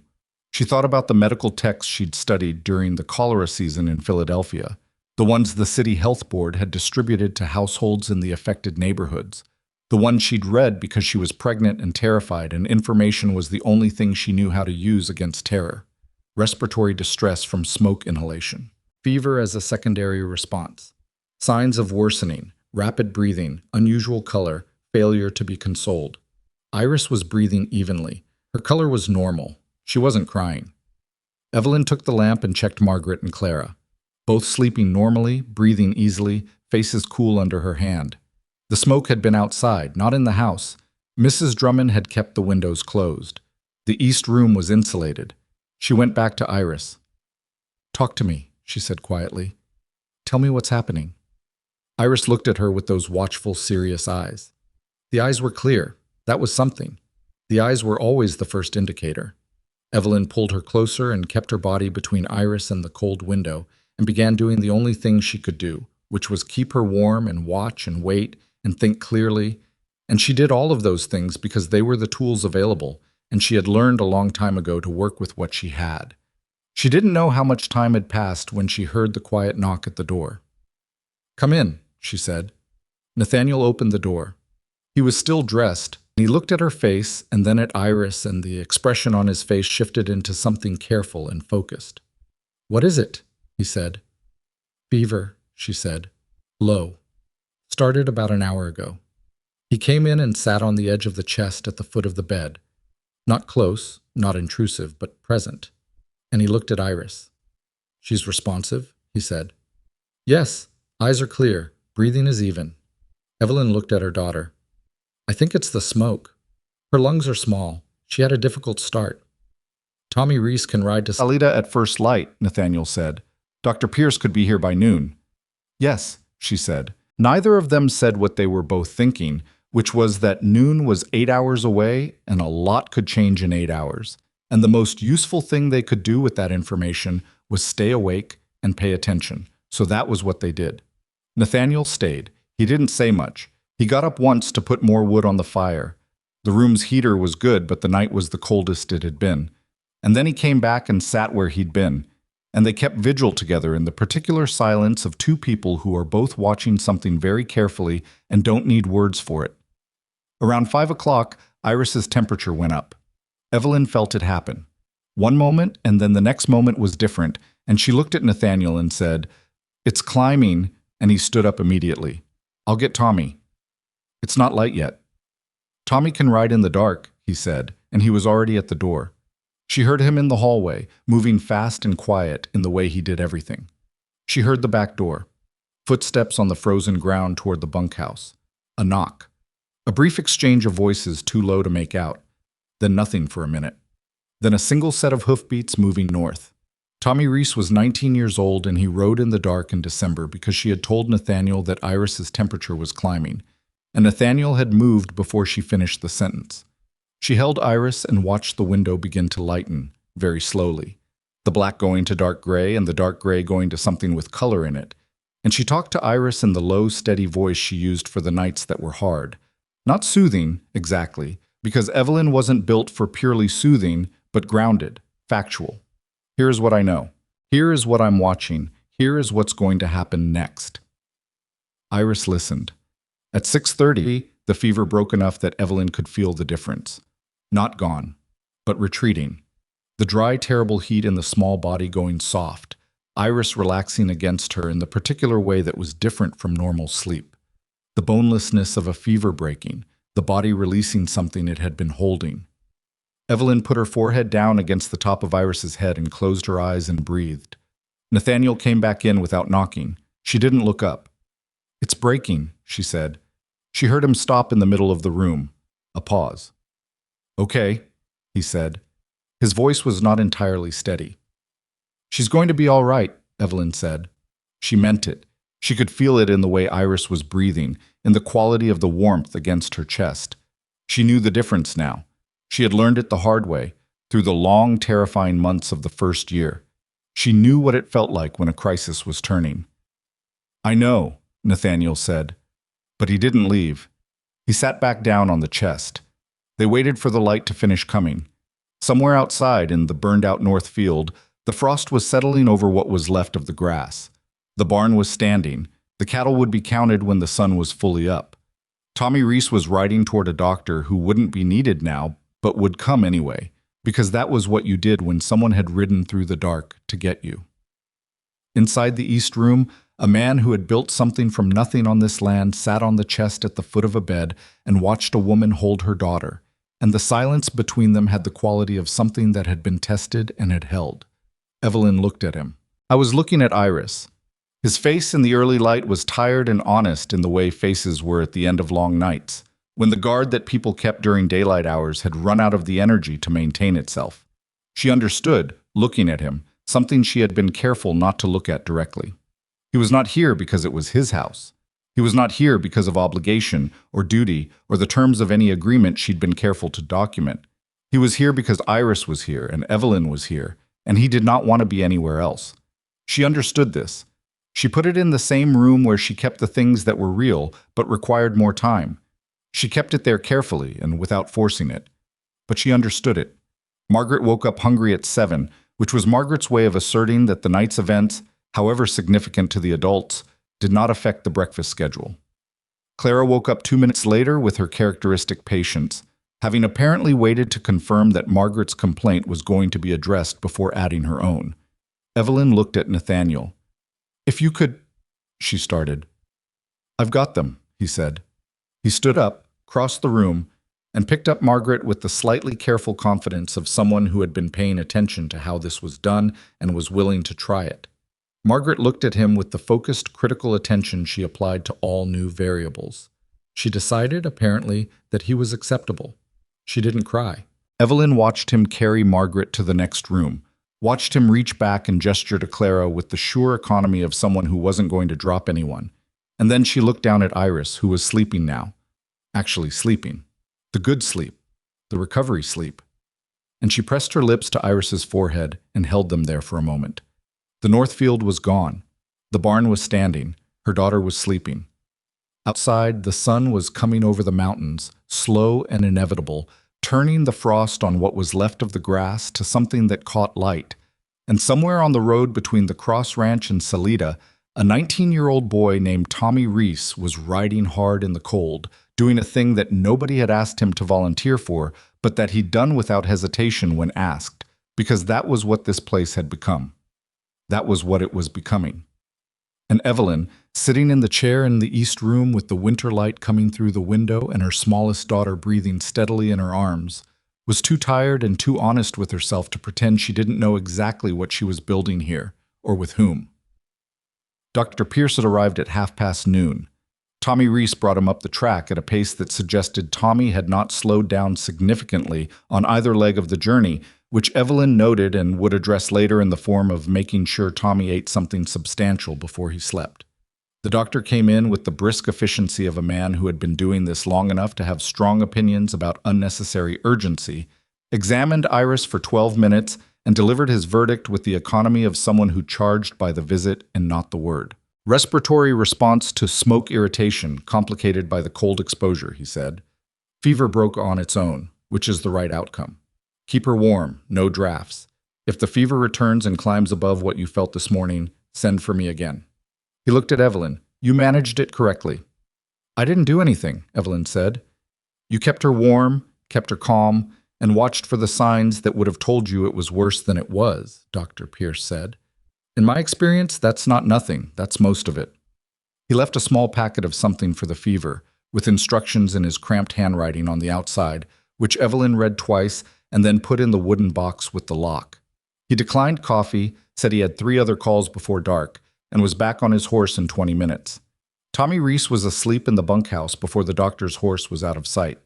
Evelyn put Iris down, checked Margaret and Clara, and then stood in the middle of the east room for a moment, doing nothing, which was something she almost never permitted herself, and which her body was now insisting upon with the particular insistence of a system that had been running at capacity for too long. She sat on the edge of the bed. She was still sitting there 10 minutes later when Mrs. Drummond appeared in the doorway with a plate of food that she set on the small table by the window without comment, and then turned to leave. Mrs. Drummond, Evelyn said. The older woman stopped. Thank you, Evelyn said. Last night, with the girls. That was... She stopped. The right words were not cooperating. Mrs. Drummond turned around. She stood in the doorway with her apron and her gray hair and the expression she wore when she was feeling something she hadn't budgeted time for. Margaret, she said, told me a great deal about her feelings on the subject of the situation, at length. She does that, Evelyn said. Clara watched me the entire time with that look she has. She's building a file, Evelyn said. Something happened in Mrs. Drummond's face that was as close as she generally came to a smile. And Iris, she stopped, started again. Iris is going to be fine, she said. Not as a comfort, as a verdict. Yes, Evelyn said. Eat your food, Mrs. Drummond said, and left. Evelyn ate her food. The damage assessment took 3 days. The North Field was a loss, roughly 400 acres of winter grass that would take a season to recover. 2 sections of fence along the western boundary had burned through and would need replacement before the cattle could be moved back. A storage shed at the north end had caught an ember, and the roof had partially collapsed, taking with it 3 months of stored feed that would now need to be sourced and purchased. Nathaniel walked the burn with Jim Harlan on the first morning, and Evelyn walked with them because she'd asked to and Nathaniel hadn't questioned the request.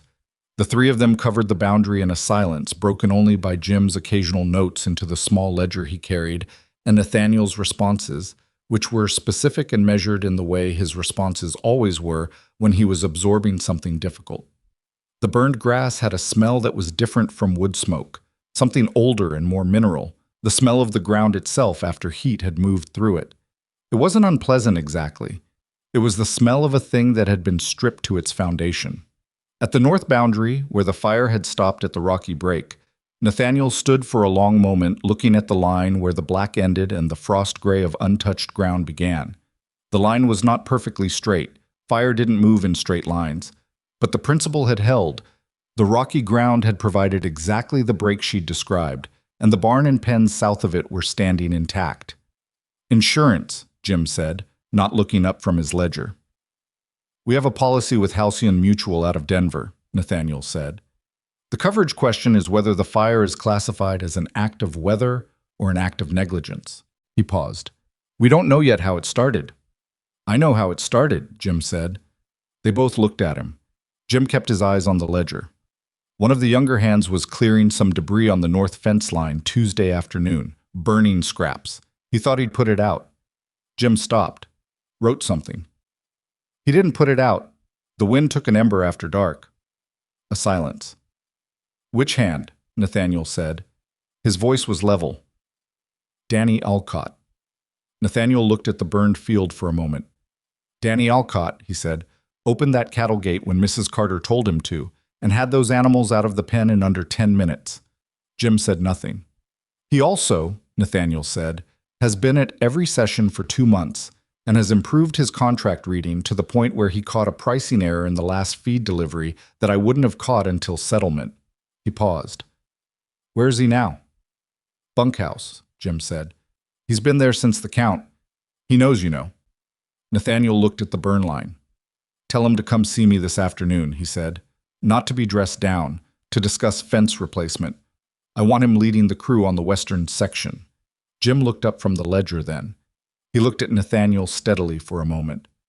All right, he said. He made a mistake, Nathaniel said. He was also the first person to do something right when it mattered. Both of those things are true. He turned south and started walking back toward the house. After a moment, Jim and Evelyn followed. Evelyn said nothing, but she filed it, the same way she filed the window checks and the east room heater, and the way he'd set her name on the north field with the fire moving toward him. She filed it in the room where the real things went. The Halcyon Mutual Adjuster came out from Denver in the second week of January. His name was Caldwell, and he arrived with the particular energy of a man whose job was to find reasons to reduce what he owed while maintaining the appearance of fairness. Evelyn had seen the type before, in the months after Daniel died, when she dealt with the various institutional representatives who came to assess her situation and departed having made it worse. She recognized Caldwell in the first 3 minutes. Nathaniel handled the initial meeting. She sat at the far end of the table with the account ledgers and said nothing. She had asked to be present, and Nathaniel had agreed, and she had not told him why because she wanted to see the meeting first. Caldwell was competent, which made him more dangerous than an incompetent adjuster would have been. He asked good questions. He took notes efficiently. He used language that sounded precise, but was actually designed to create ambiguity. She could see the construction of it, the way a lawyer saw the construction of a contract clause. He used the phrase originating cause 4 times in the first 20 minutes. She understood why after the 3rd time. He was building toward a negligence classification. Originating cause, the debris fire. Human action, therefore not a weather event, therefore potentially outside the policy coverage. She waited until Nathaniel had answered the fourth question about the debris clearing. Then she said, "Mr. Caldwell, could you read aloud the specific language of the coverage exclusion you're working toward?" Caldwell looked at her. He'd been treating her as a background presence, not dismissively, but with the efficient inattention of someone who had assessed the room and identified who the principal was. That assessment recalibrated. "I'm not working toward an exclusion," he said. "I'm establishing the sequence of events." "You've used the phrase originating cause 4 times," she said. "In the Halcyon Mutual Standard Policy, which I read this morning." She put the policy document on the table, open to a page she'd marked, "The negligence exclusion applies to losses directly caused by an act of negligence, not losses that can be traced, however distantly, to a negligent originating cause." She paused. The fire was ignited by a debris burn that the hand believed he had extinguished. The fire spread because of sustained wind conditions that night, documented in the territorial weather records for December 17th, which show gusts of 31 miles per hour after 10 in the evening. She put a second document on the table. "That is a weather event. The policy covers losses caused by weather events, regardless of what preceded them." Caldwell looked at the documents. He looked at her. He said, carefully, "The originating cause is not the same as the proximate cause under the policy language," she said. "If you disagree, I'd welcome the opportunity to have this reviewed by a property attorney who specializes in insurance disputes. I have a name if you need one." She didn't have a name. She said it anyway, with the specific confidence of someone who could find one in 48 hours. Caldwell picked up the policy document, read the section she'd marked, set it down. A pause. "What is the documented value of the feed loss?" he said. She told him. She had the number to the dollar. "And the fencing?" he said. She told him that too. He wrote for a while. He asked 2 more questions, both of which she answered, and Nathaniel sat at the other end of the table with the expression of a man watching something he hadn't anticipated and had decided to trust. At the end of the meeting, Caldwell said that Halcyon Mutual would review the claim and respond within 30 days. After he left, Nathaniel looked at her. "The weather records," he said. "You had those this morning." "I sent Tommy to the territorial office last week," she said. "When you mentioned the insurance policy, it seemed like information that might be relevant." He was quiet for a moment.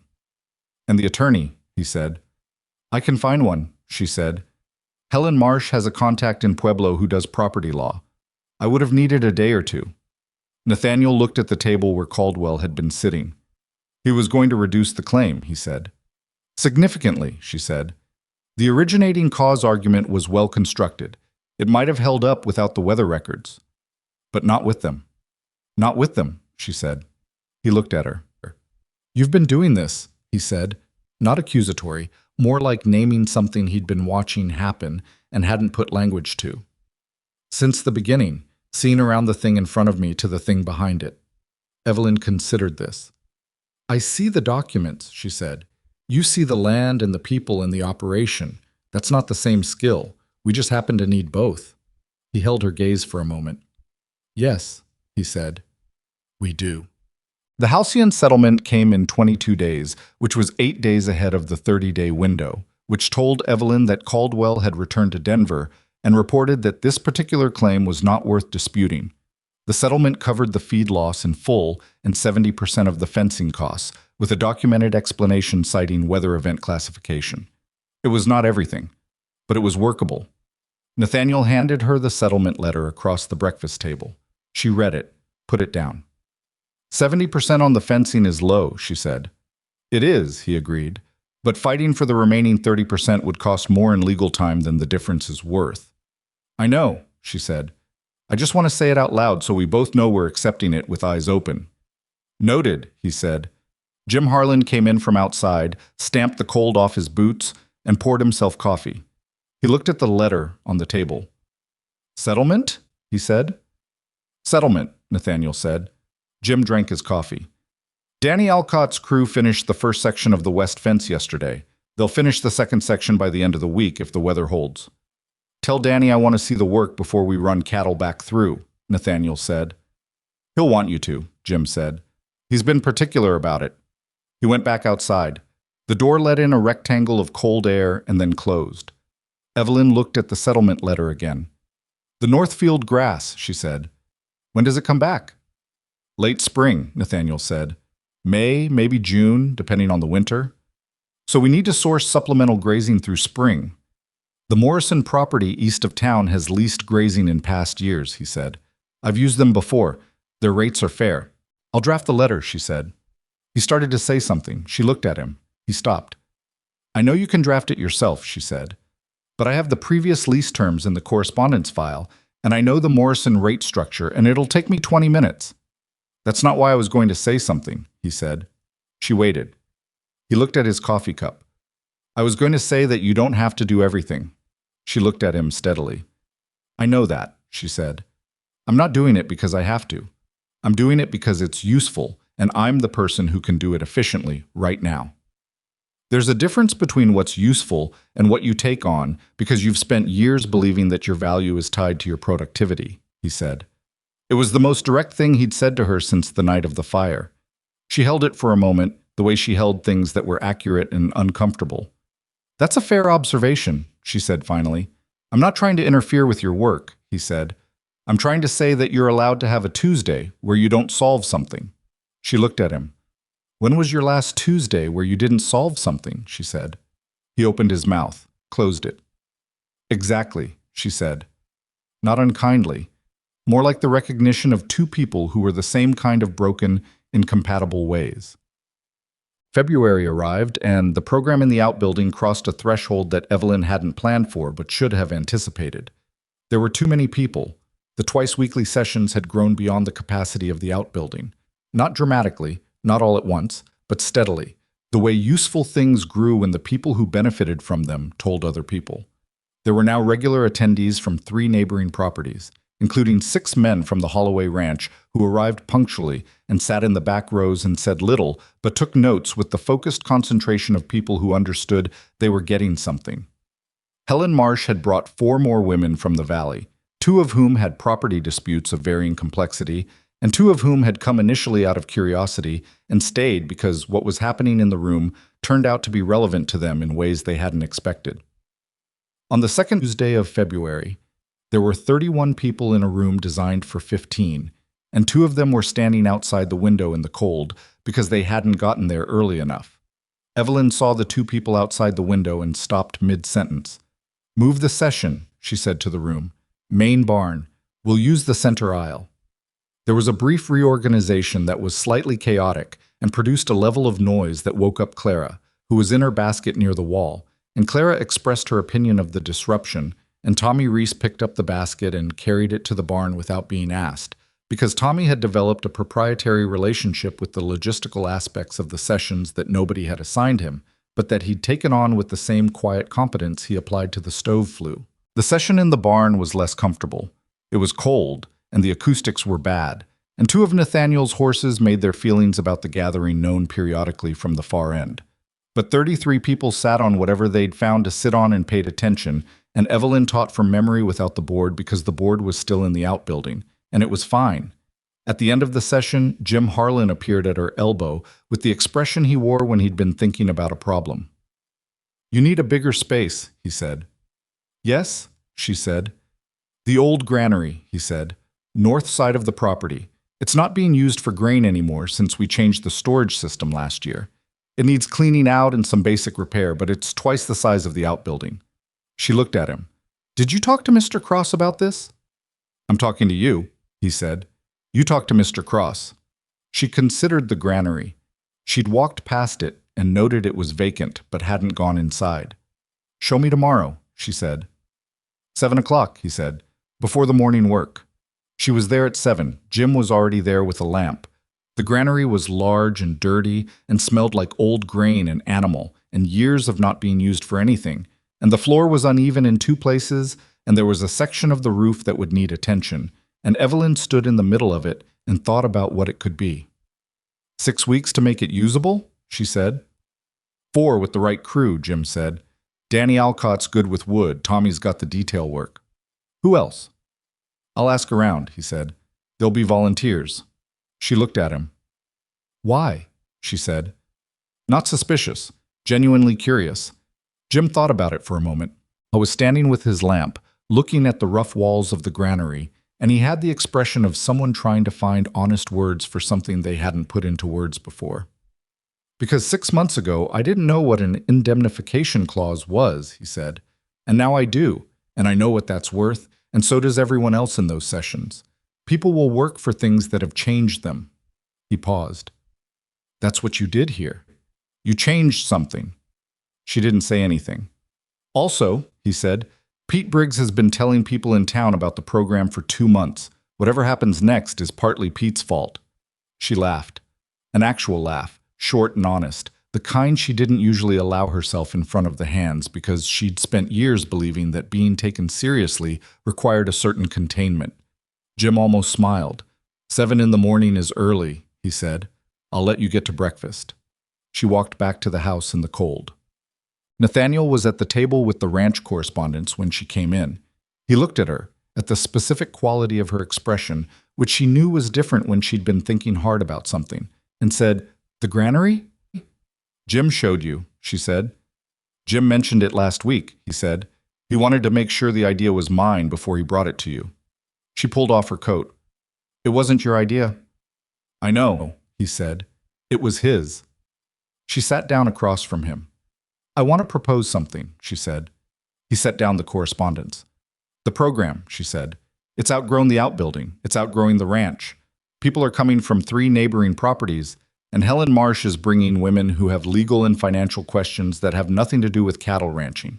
What I'm running is not a ranch educational program anymore. She paused. It's something else. And if it's something else, it needs to be structured as something else. Nathaniel was very still in the way he was still when he was listening at maximum capacity.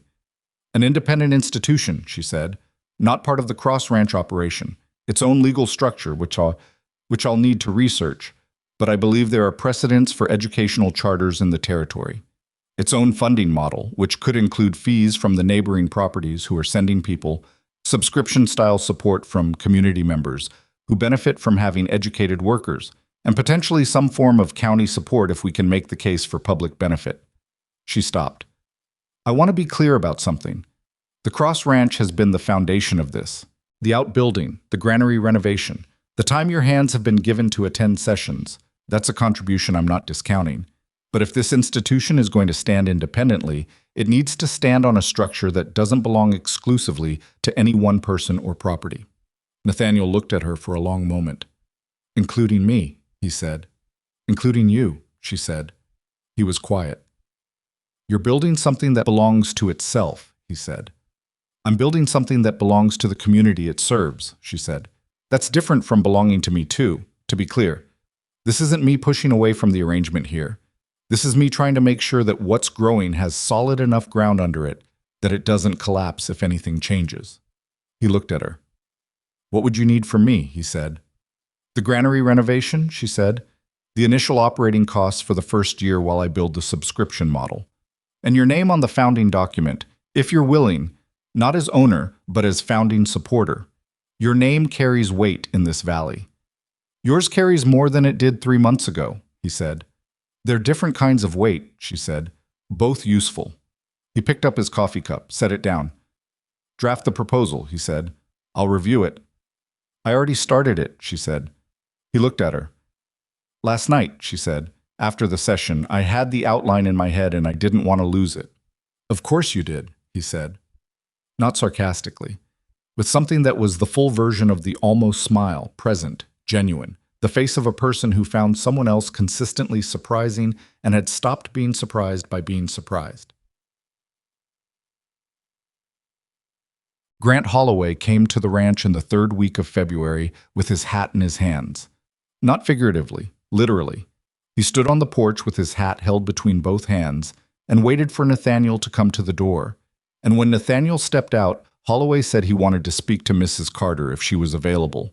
Evelyn heard this from the hallway. She went to the door. Holloway looked at her.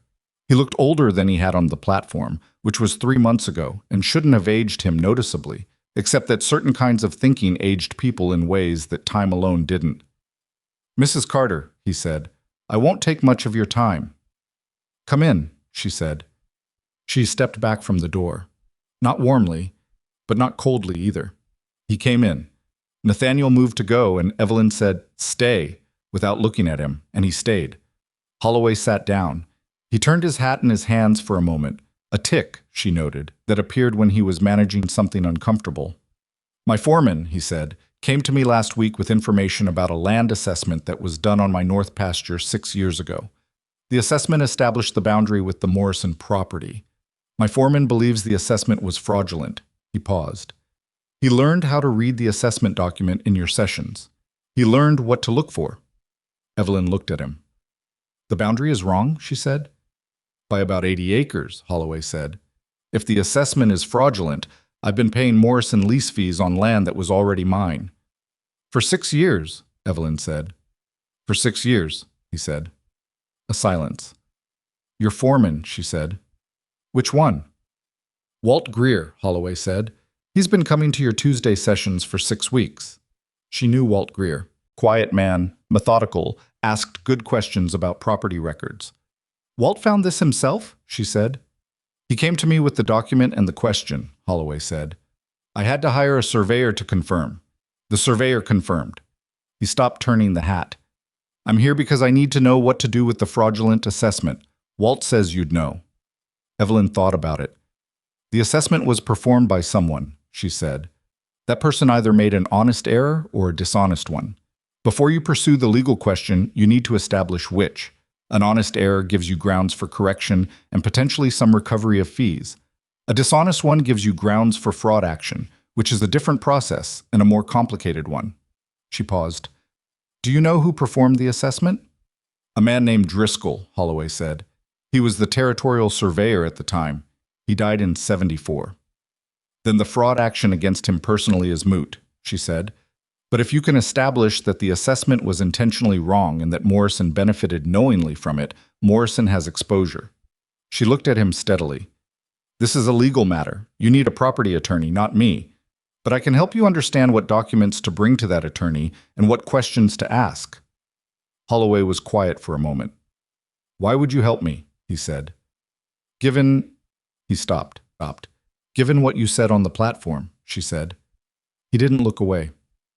"Yes." Evelyn held his gaze. "Because Walt Greer found this by learning to read documents properly," she said. "And Walt Greer found it because he came to sessions that I run. If what comes out of my work is that people in this valley understand their property and their rights better, that's the outcome I want. That doesn't stop being true because of the history between us." Holloway looked at her for a long time. "You're a different order of person than I took you for," he said. "I know," she said. "Most people are if you look long enough." He stood up. He held his hat. "I'll pay the session fees," he said. "For my men." "What's the rate?" She had been working on the rate structure for the new institution. She had a number. She told him. He nodded. He looked at Nathaniel, who had stood quietly through the entire exchange. Some communication passed between them, the particular shorthand of 2 men who had been neighbors for years and had a complicated relationship and were both, in this moment, doing the decent thing. Holloway left. Nathaniel closed the door. He looked at her. "You could have made that harder for him," he said. "Yes," she said. "I could have." "Why didn't you?" She thought about the platform, the word he'd used, the way it had landed, the way she'd held it and kept walking.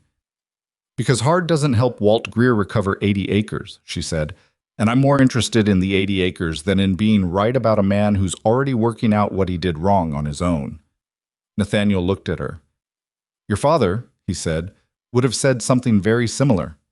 "He would have said it more generously than I did," she said. "He was better at it." "You're better at the practical part," Nathaniel said. "He always said the practical part was harder." She looked at him. It struck her, not for the first time, how much of her father lived in this conversation. In the way Nathaniel spoke about him, not sentimentally, not as a memorial, but as a continuing presence, a voice that had shaped the way he thought and kept being useful. Her father had done that. He'd been the kind of person who stayed with people. She thought about the wooden box with the lock and the key on the cord around her neck. About the sum from Robert Carter and what it meant to have something that was entirely hers. about the founding document she was drafting for the institution that would belong to itself. She thought about what was in the room she'd been keeping things in, how full it was getting. "Nathaniel," she said. He waited. She looked at him directly. "What is it that you want? Not for the ranch, not for the program, for yourself." He was quiet for a long moment. Outside, one of the horses in the near corral made a sound. The wind off the mountains had picked up, rattling something loose near the roof of the porch. "I want," he said carefully, "what's in this house to be mine in the way that matters, not on paper, not as a legal arrangement." He stopped, started again.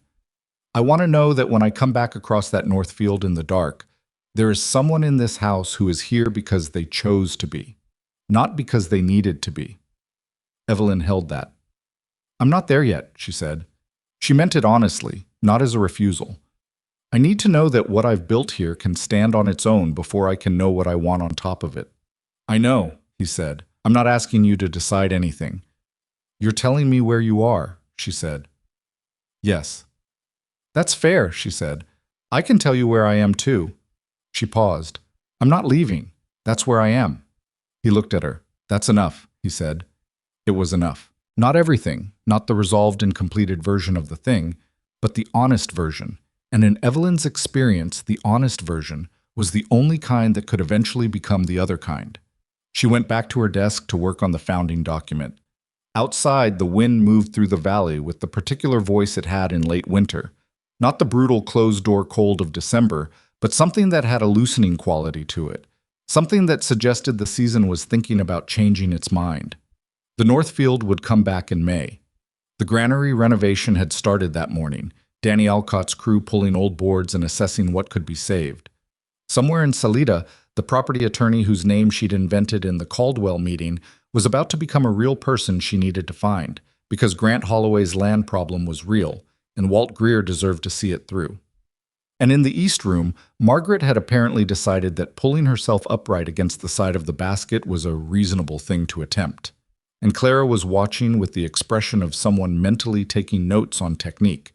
And Iris was watching the window, where the late afternoon light was doing something with the frost on the glass that was apparently worth sustained attention.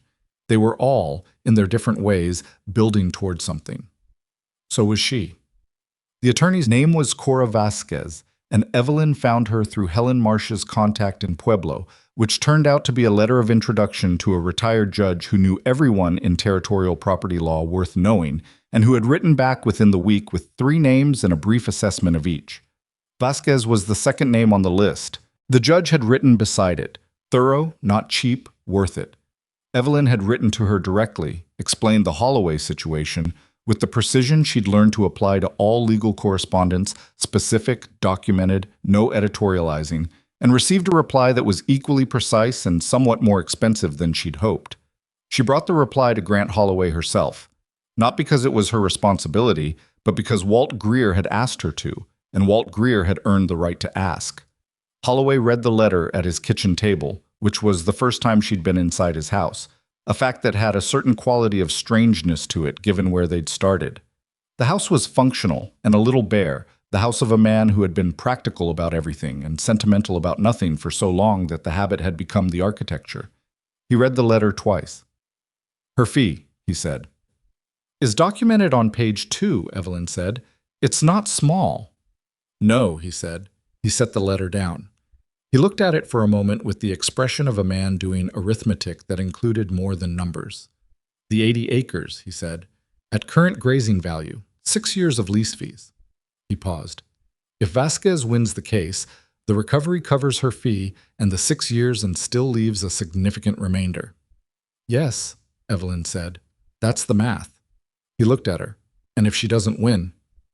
"Then you've paid a significant legal fee to establish that the assessment error was genuine and unintentional, which means your only remedy is correction of the boundary going forward with no recovery of past fees." She paused. "But from what Walt brought me and what the surveyor confirmed, the evidence of intent is strong. The original Driscoll assessment has 3 errors that all benefit the same party in the same direction. Honest mistakes scatter. These don't." Holloway was quiet. "You've built a case," he said. "Walt built the case," she said. I helped him understand what he was looking at. Holloway picked up the letter again. He held it for a moment without reading it. Write back to Vasquez, he said. Tell her I'll retain her. Evelyn nodded. She stood to go. Mrs. Carter, he said. She stopped. He was looking at the letter, not at her. I have a daughter, he said. She's 11. She lives with her aunt in Denver since her mother died. He stopped.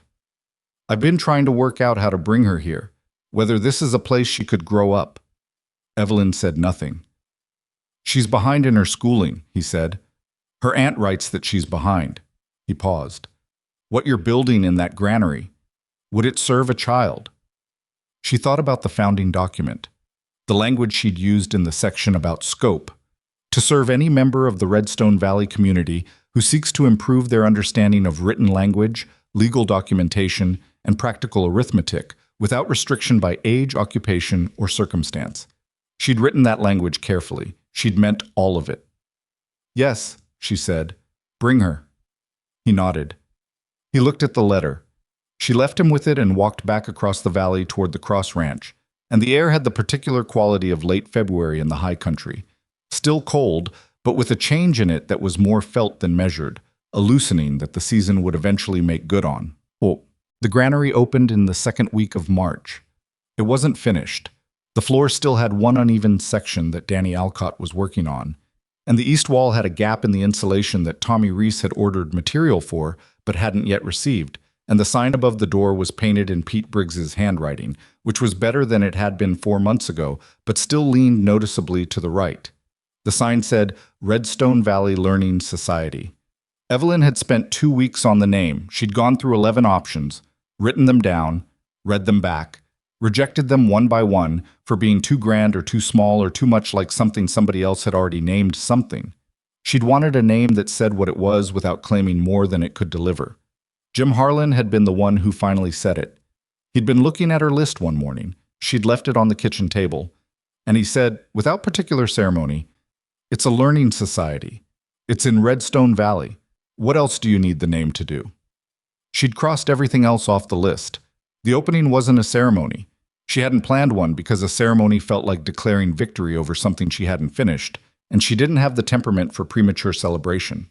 People came because they knew the sessions were moving to the new space, and they came at the regular Tuesday time, and they sat down on the new benches that Danny Alcott's crew had built, which were unvarnished and slightly too narrow but were solid and level, and 8 of them fit in the room without crowding.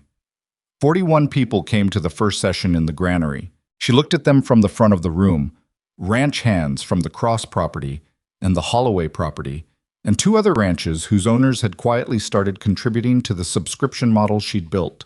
Helen Marsh and 4 other women from the valley. Walt Greer with a notebook he'd bought himself. Old Cass in the second row with the careful, upright posture of someone who had decided that sitting in a classroom was a thing he did now. Tommy Reese near the door with the basket that held Clara, because Margaret and Iris were with Mrs. Drummond, and Clara had refused to be left, a refusal she'd communicated through means that left no room for negotiation. And in this back row, with the self-conscious stillness of someone in an unfamiliar place trying very hard not to draw attention, a girl of about 11 in a good coat that had traveled a long way. Grant Holloway sat beside her with his hat on his knee. Evelyn saw them. She didn't single them out. She began the session. She was 40 minutes in, working through a section on land deed language that was directly relevant to 3 different people in the room for 3 different reasons, when she noticed that the girl in the back row had stopped trying not to draw attention and was instead leaning forward slightly with the particular expression of someone who had just understood something for the first time and found the understanding startling. She looked like her father, same set to the jaw, but her eyes had something different in them, something more open, more willing. Her name, Evelyn learned afterward, was Ada. The April meeting with the Harmon Supply representative happened on a Tuesday, which meant the session that week was moved to Thursday, a logistical adjustment that Pete Briggs complained about and then attended punctually. Jim Harlan sat across from the Harmon representative, a young man named Ferris, who had clearly been told that the Cross Ranch account was a straightforward renewal and had dressed accordingly, in the neat, confident manner of someone who expected the meeting to take 40 minutes. And Jim opened with the revised pricing analysis Evelyn had helped him prepare, which cited 3 comparable suppliers in the territory and the specific provisions of the existing contract that made the 14% increase from December both procedurally questionable and commercially unnecessary. Evelyn was not in the meeting. She had offered to be, and Nathaniel had said, Jim should do this himself, and she'd agreed because Nathaniel was right, and because the whole point of the past 4 months was that Jim Harlan could do this himself. She was in the granary running the Thursday session when Jim came in afterward. He came in quietly, took his usual seat, and waited until she finished the point she was making before he said, from the second row, 7%. She paused. The room looked at Jim. Harmon accepted 7%, he said. Not 14.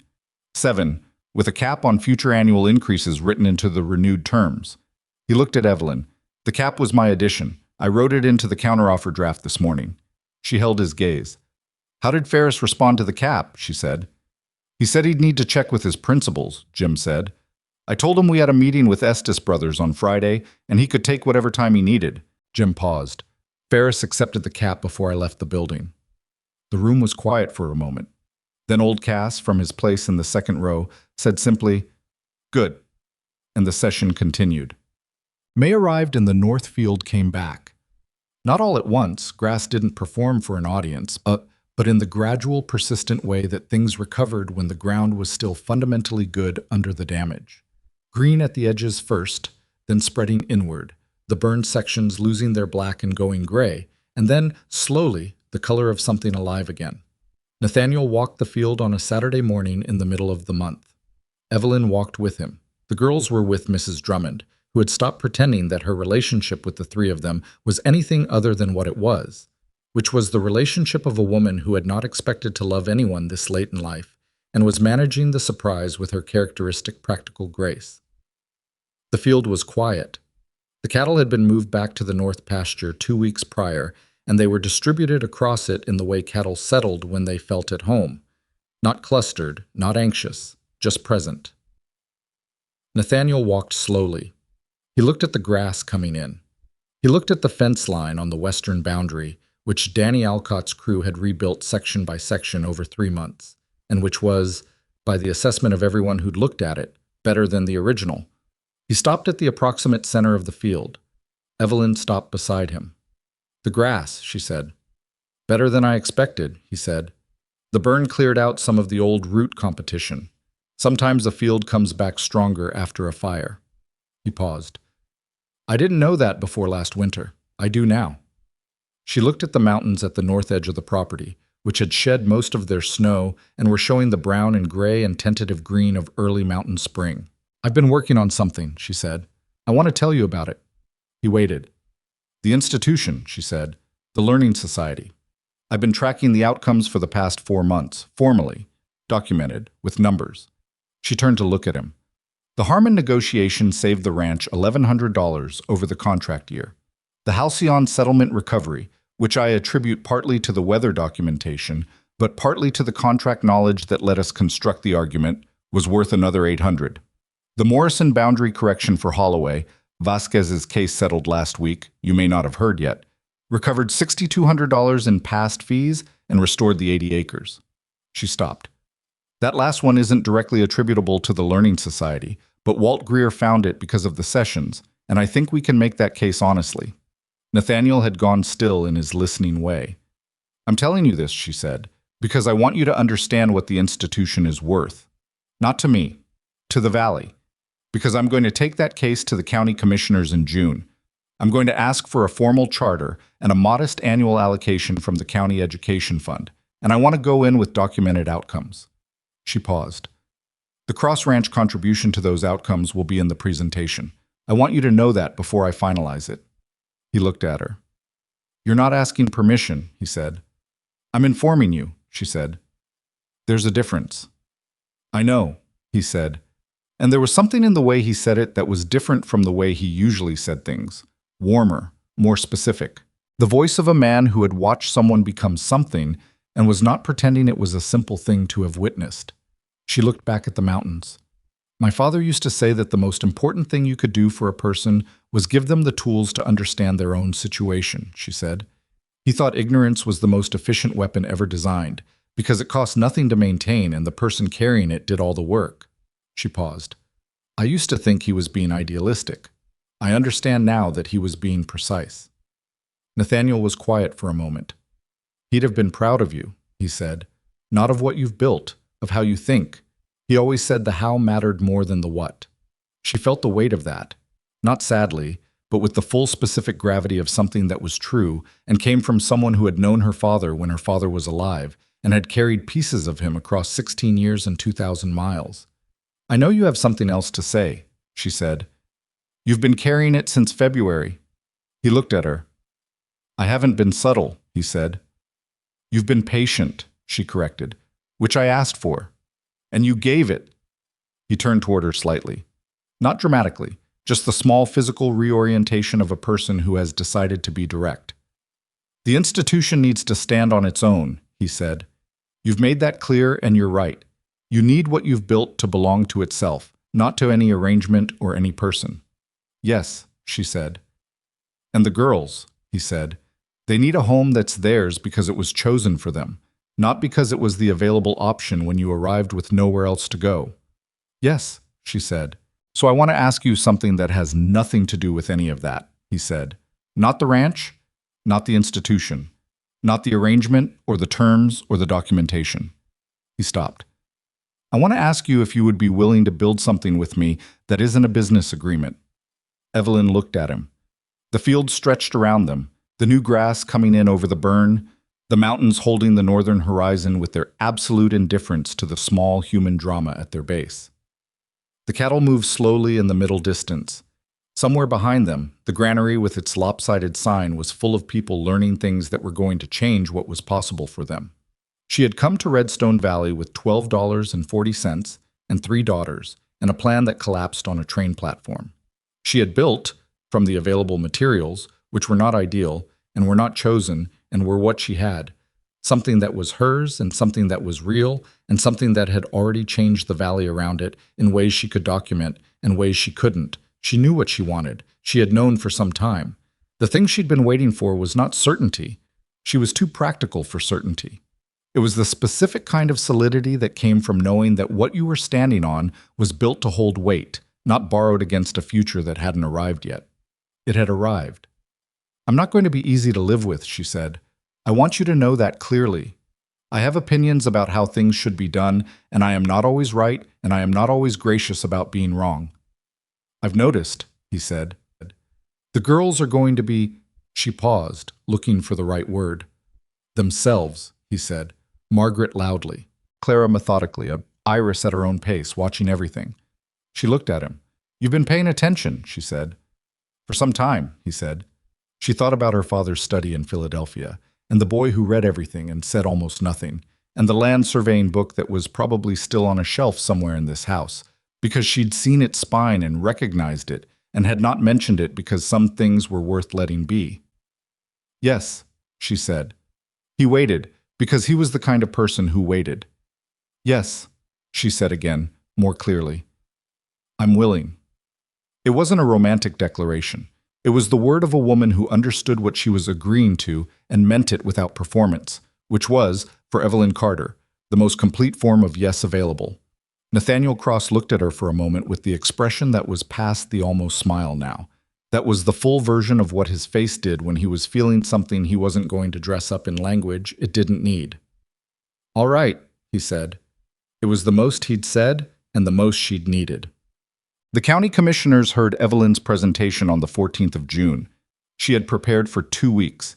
She had the documented outcomes, the subscription model, the charter language she'd drafted based on 3 comparable precedents from other territories, and the letters of support from 11 Valley residents, including Grant Holloway, whose name on the letter carried the specific weight of a man who had been publicly wrong about something and was being publicly correct about something else.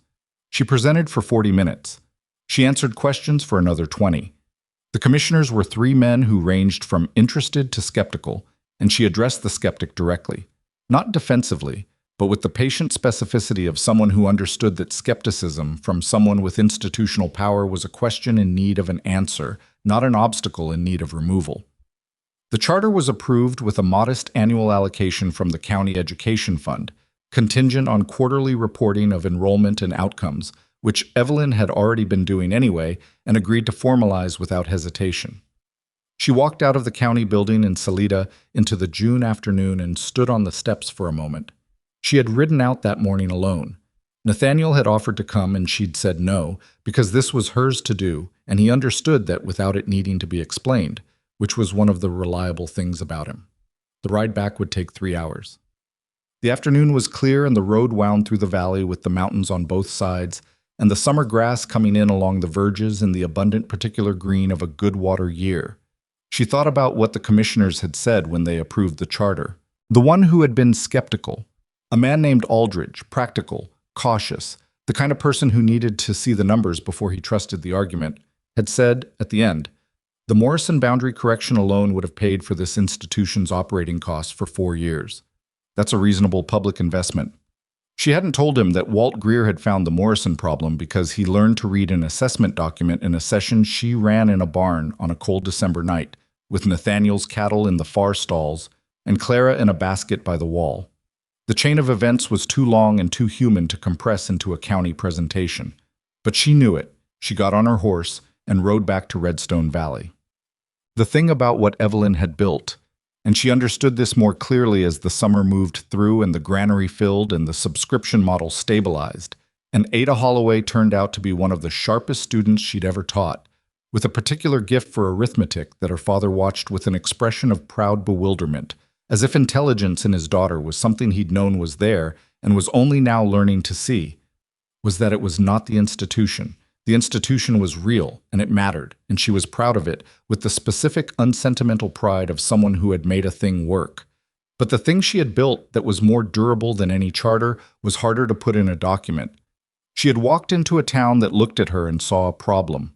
A widow, a burden, a woman with another man's children and no resources and bad luck and worse timing. She had been assessed on the platform by an entire community before she opened her mouth. And the assessment had been wrong, and the question that interested her, the question that had kept her awake in the good way, the way that was productive rather than fearful, was why the assessment had been wrong and what that meant. It meant that most people were doing their assessing with incomplete information and no tools for improving it. That was it. That was the whole problem. Not malice, usually. Not even indifference most of the time. Just the accumulated assumption that what you could see at a glance was sufficient data for a judgment. Her father had understood this. He'd built his whole modest life around the counterargument, that the person in front of you was more than the surface presentation, and that the work of understanding that was not a luxury but a necessity, and that the tools for doing it could be taught. She was her father's daughter in this, completely. And she had spent years thinking that was a limitation and had come to understand it was the most useful thing she possessed. September brought the harvest season and the particular quality of light that the valley had in early fall, lower, more golden, making everything look like it was being preserved in amber rather than simply illuminated. On a Sunday afternoon, Nathaniel came to find her in the granary, where she was working on the quarterly report for the county, and he stood in the doorway and looked at her sitting at the writing table he'd had made for the room, solid, well-made, with a drawer that locked, and said, "Come outside." She looked up. "The report?" "We'll be there in an hour," he said. She came outside. The girls were in the yard. Margaret was attempting to walk. She'd been attempting it for 3 weeks with the dogged repetition of someone who viewed failure as data. And Clara was watching from her blanket with her notebook expression. And Iris was standing against the fence post with one hand, already steadier than the others because Iris had decided to be steady before she'd decided to be mobile, which was the most Iris thing imaginable.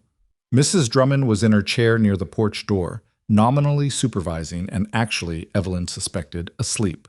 Nathaniel stood beside her and they watched Margaret fall down and get up and fall down and get up, and the mountains were doing their amber light thing in the background. And somewhere in the middle distance, one of the hands was moving cattle in the long, unhurried way of end-of-day work. "I've been thinking about the East rooms," Nathaniel said. Evelyn looked at him. "They're good rooms," she said carefully. "They are," he said. "They're also, functionally, on the opposite end of the house from the rest of it." She waited. "I'm not good at this," he said. "You're doing fine," she said. "I want the rooms rearranged," he said. I want the girls in the rooms near the center of the house, where it's warmer in winter and closer to everything. And I want—" He stopped. "I want you in the part of the house that belongs to whoever lives here, not as an arrangement, but as a fact." Evelyn looked at Margaret, who had just completed a sequence of 4 steps before sitting down hard on the packed dirt and looking around to see if anyone had noticed. Clara had noticed. Iris had noticed. Mrs. Drummond was definitely asleep. "The room's near the center of the house," Evelyn said. "Yes." "You're saying this is your way of asking something." "It's my way of saying I've been patient, and I'm not asking you to decide anything you haven't already decided," he said. "I'm asking you to let the house reflect it." She thought about the platform, the $12, the suitcase with the leather strap, the plan that collapsed. She thought about what she'd built in the 8 months since, stone by stone, in the specific way that things got built when you couldn't afford to do it any other way, which was also the only way that produced things that held. She thought about what her father had said about courage, what it was built from, what materials it required. "Move the rooms," she said. He was quiet for a moment. Then, "I'll have Tommy start Monday." "Tell Tommy to do the east wall gap in the granary first," she said. "The insulation has been delayed long enough." "Tommy can do both," Nathaniel said. "Tommy does everything," she said. "We should pay him more," Nathaniel said. "I already adjusted his rate last month," she said. "I was going to tell you." He looked at her with the full version expression. "Of course you did," he said. Margaret had gotten up and was attempting the walk again, lurching forward with the absolute commitment of someone who had decided that falling was acceptable and stopping was not.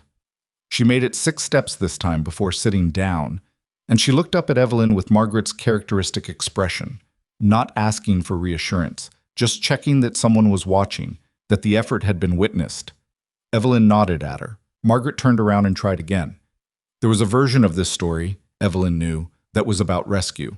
The man who stepped forward on the platform, the ranch that provided shelter, the program that emerged because someone gave her space to build it. That version was not wrong exactly, but it was incomplete in the way that any story was incomplete when it centered on what was given rather than what was built with it. The truth was more complicated and more interesting. The truth was that Nathaniel Cross had offered her an open door, and she had walked through it and built something, and in building it she had changed the house it was in, and the land around it, and the valley around that. And the man who opened the door had been changed by what walked through it, in ways that he probably hadn't expected when he stepped forward on the platform and said her name. That was how it worked, when it worked. Not rescue, not charity, not the cleaner narrative of one person saving another. 2 people bringing their specific capacities to bear on a set of problems, and discovering in the process that the combination produced something neither could have produced alone. It wasn't perfect. She was still sometimes too rigid, and he was still sometimes too contained, and the ranch had seasons that were brutal, and there would be other fires and other winters and other contracts with language designed to obscure what it was taking from you. But the ground was solid. She had built it solid. And on a Sunday afternoon in September in Redstone Valley, with Margaret walking and falling and walking again in the yard, and the mountains going gold in the late light, and Nathaniel Cross standing beside her in the particular way he stood when he wasn't going anywhere, Evelyn Carter understood the thing her father had always been trying to tell her, that a life wasn't something that happened to you. It was something you made from the materials available, with the skills you'd built, in the time you actually had. And the measure of it wasn't what you arrived with. It was what you built after the plan collapsed. She put her hand on the fence rail. The mountains held the sky. Iris let go of the fence post, and for 3 whole steps, she walked on her own.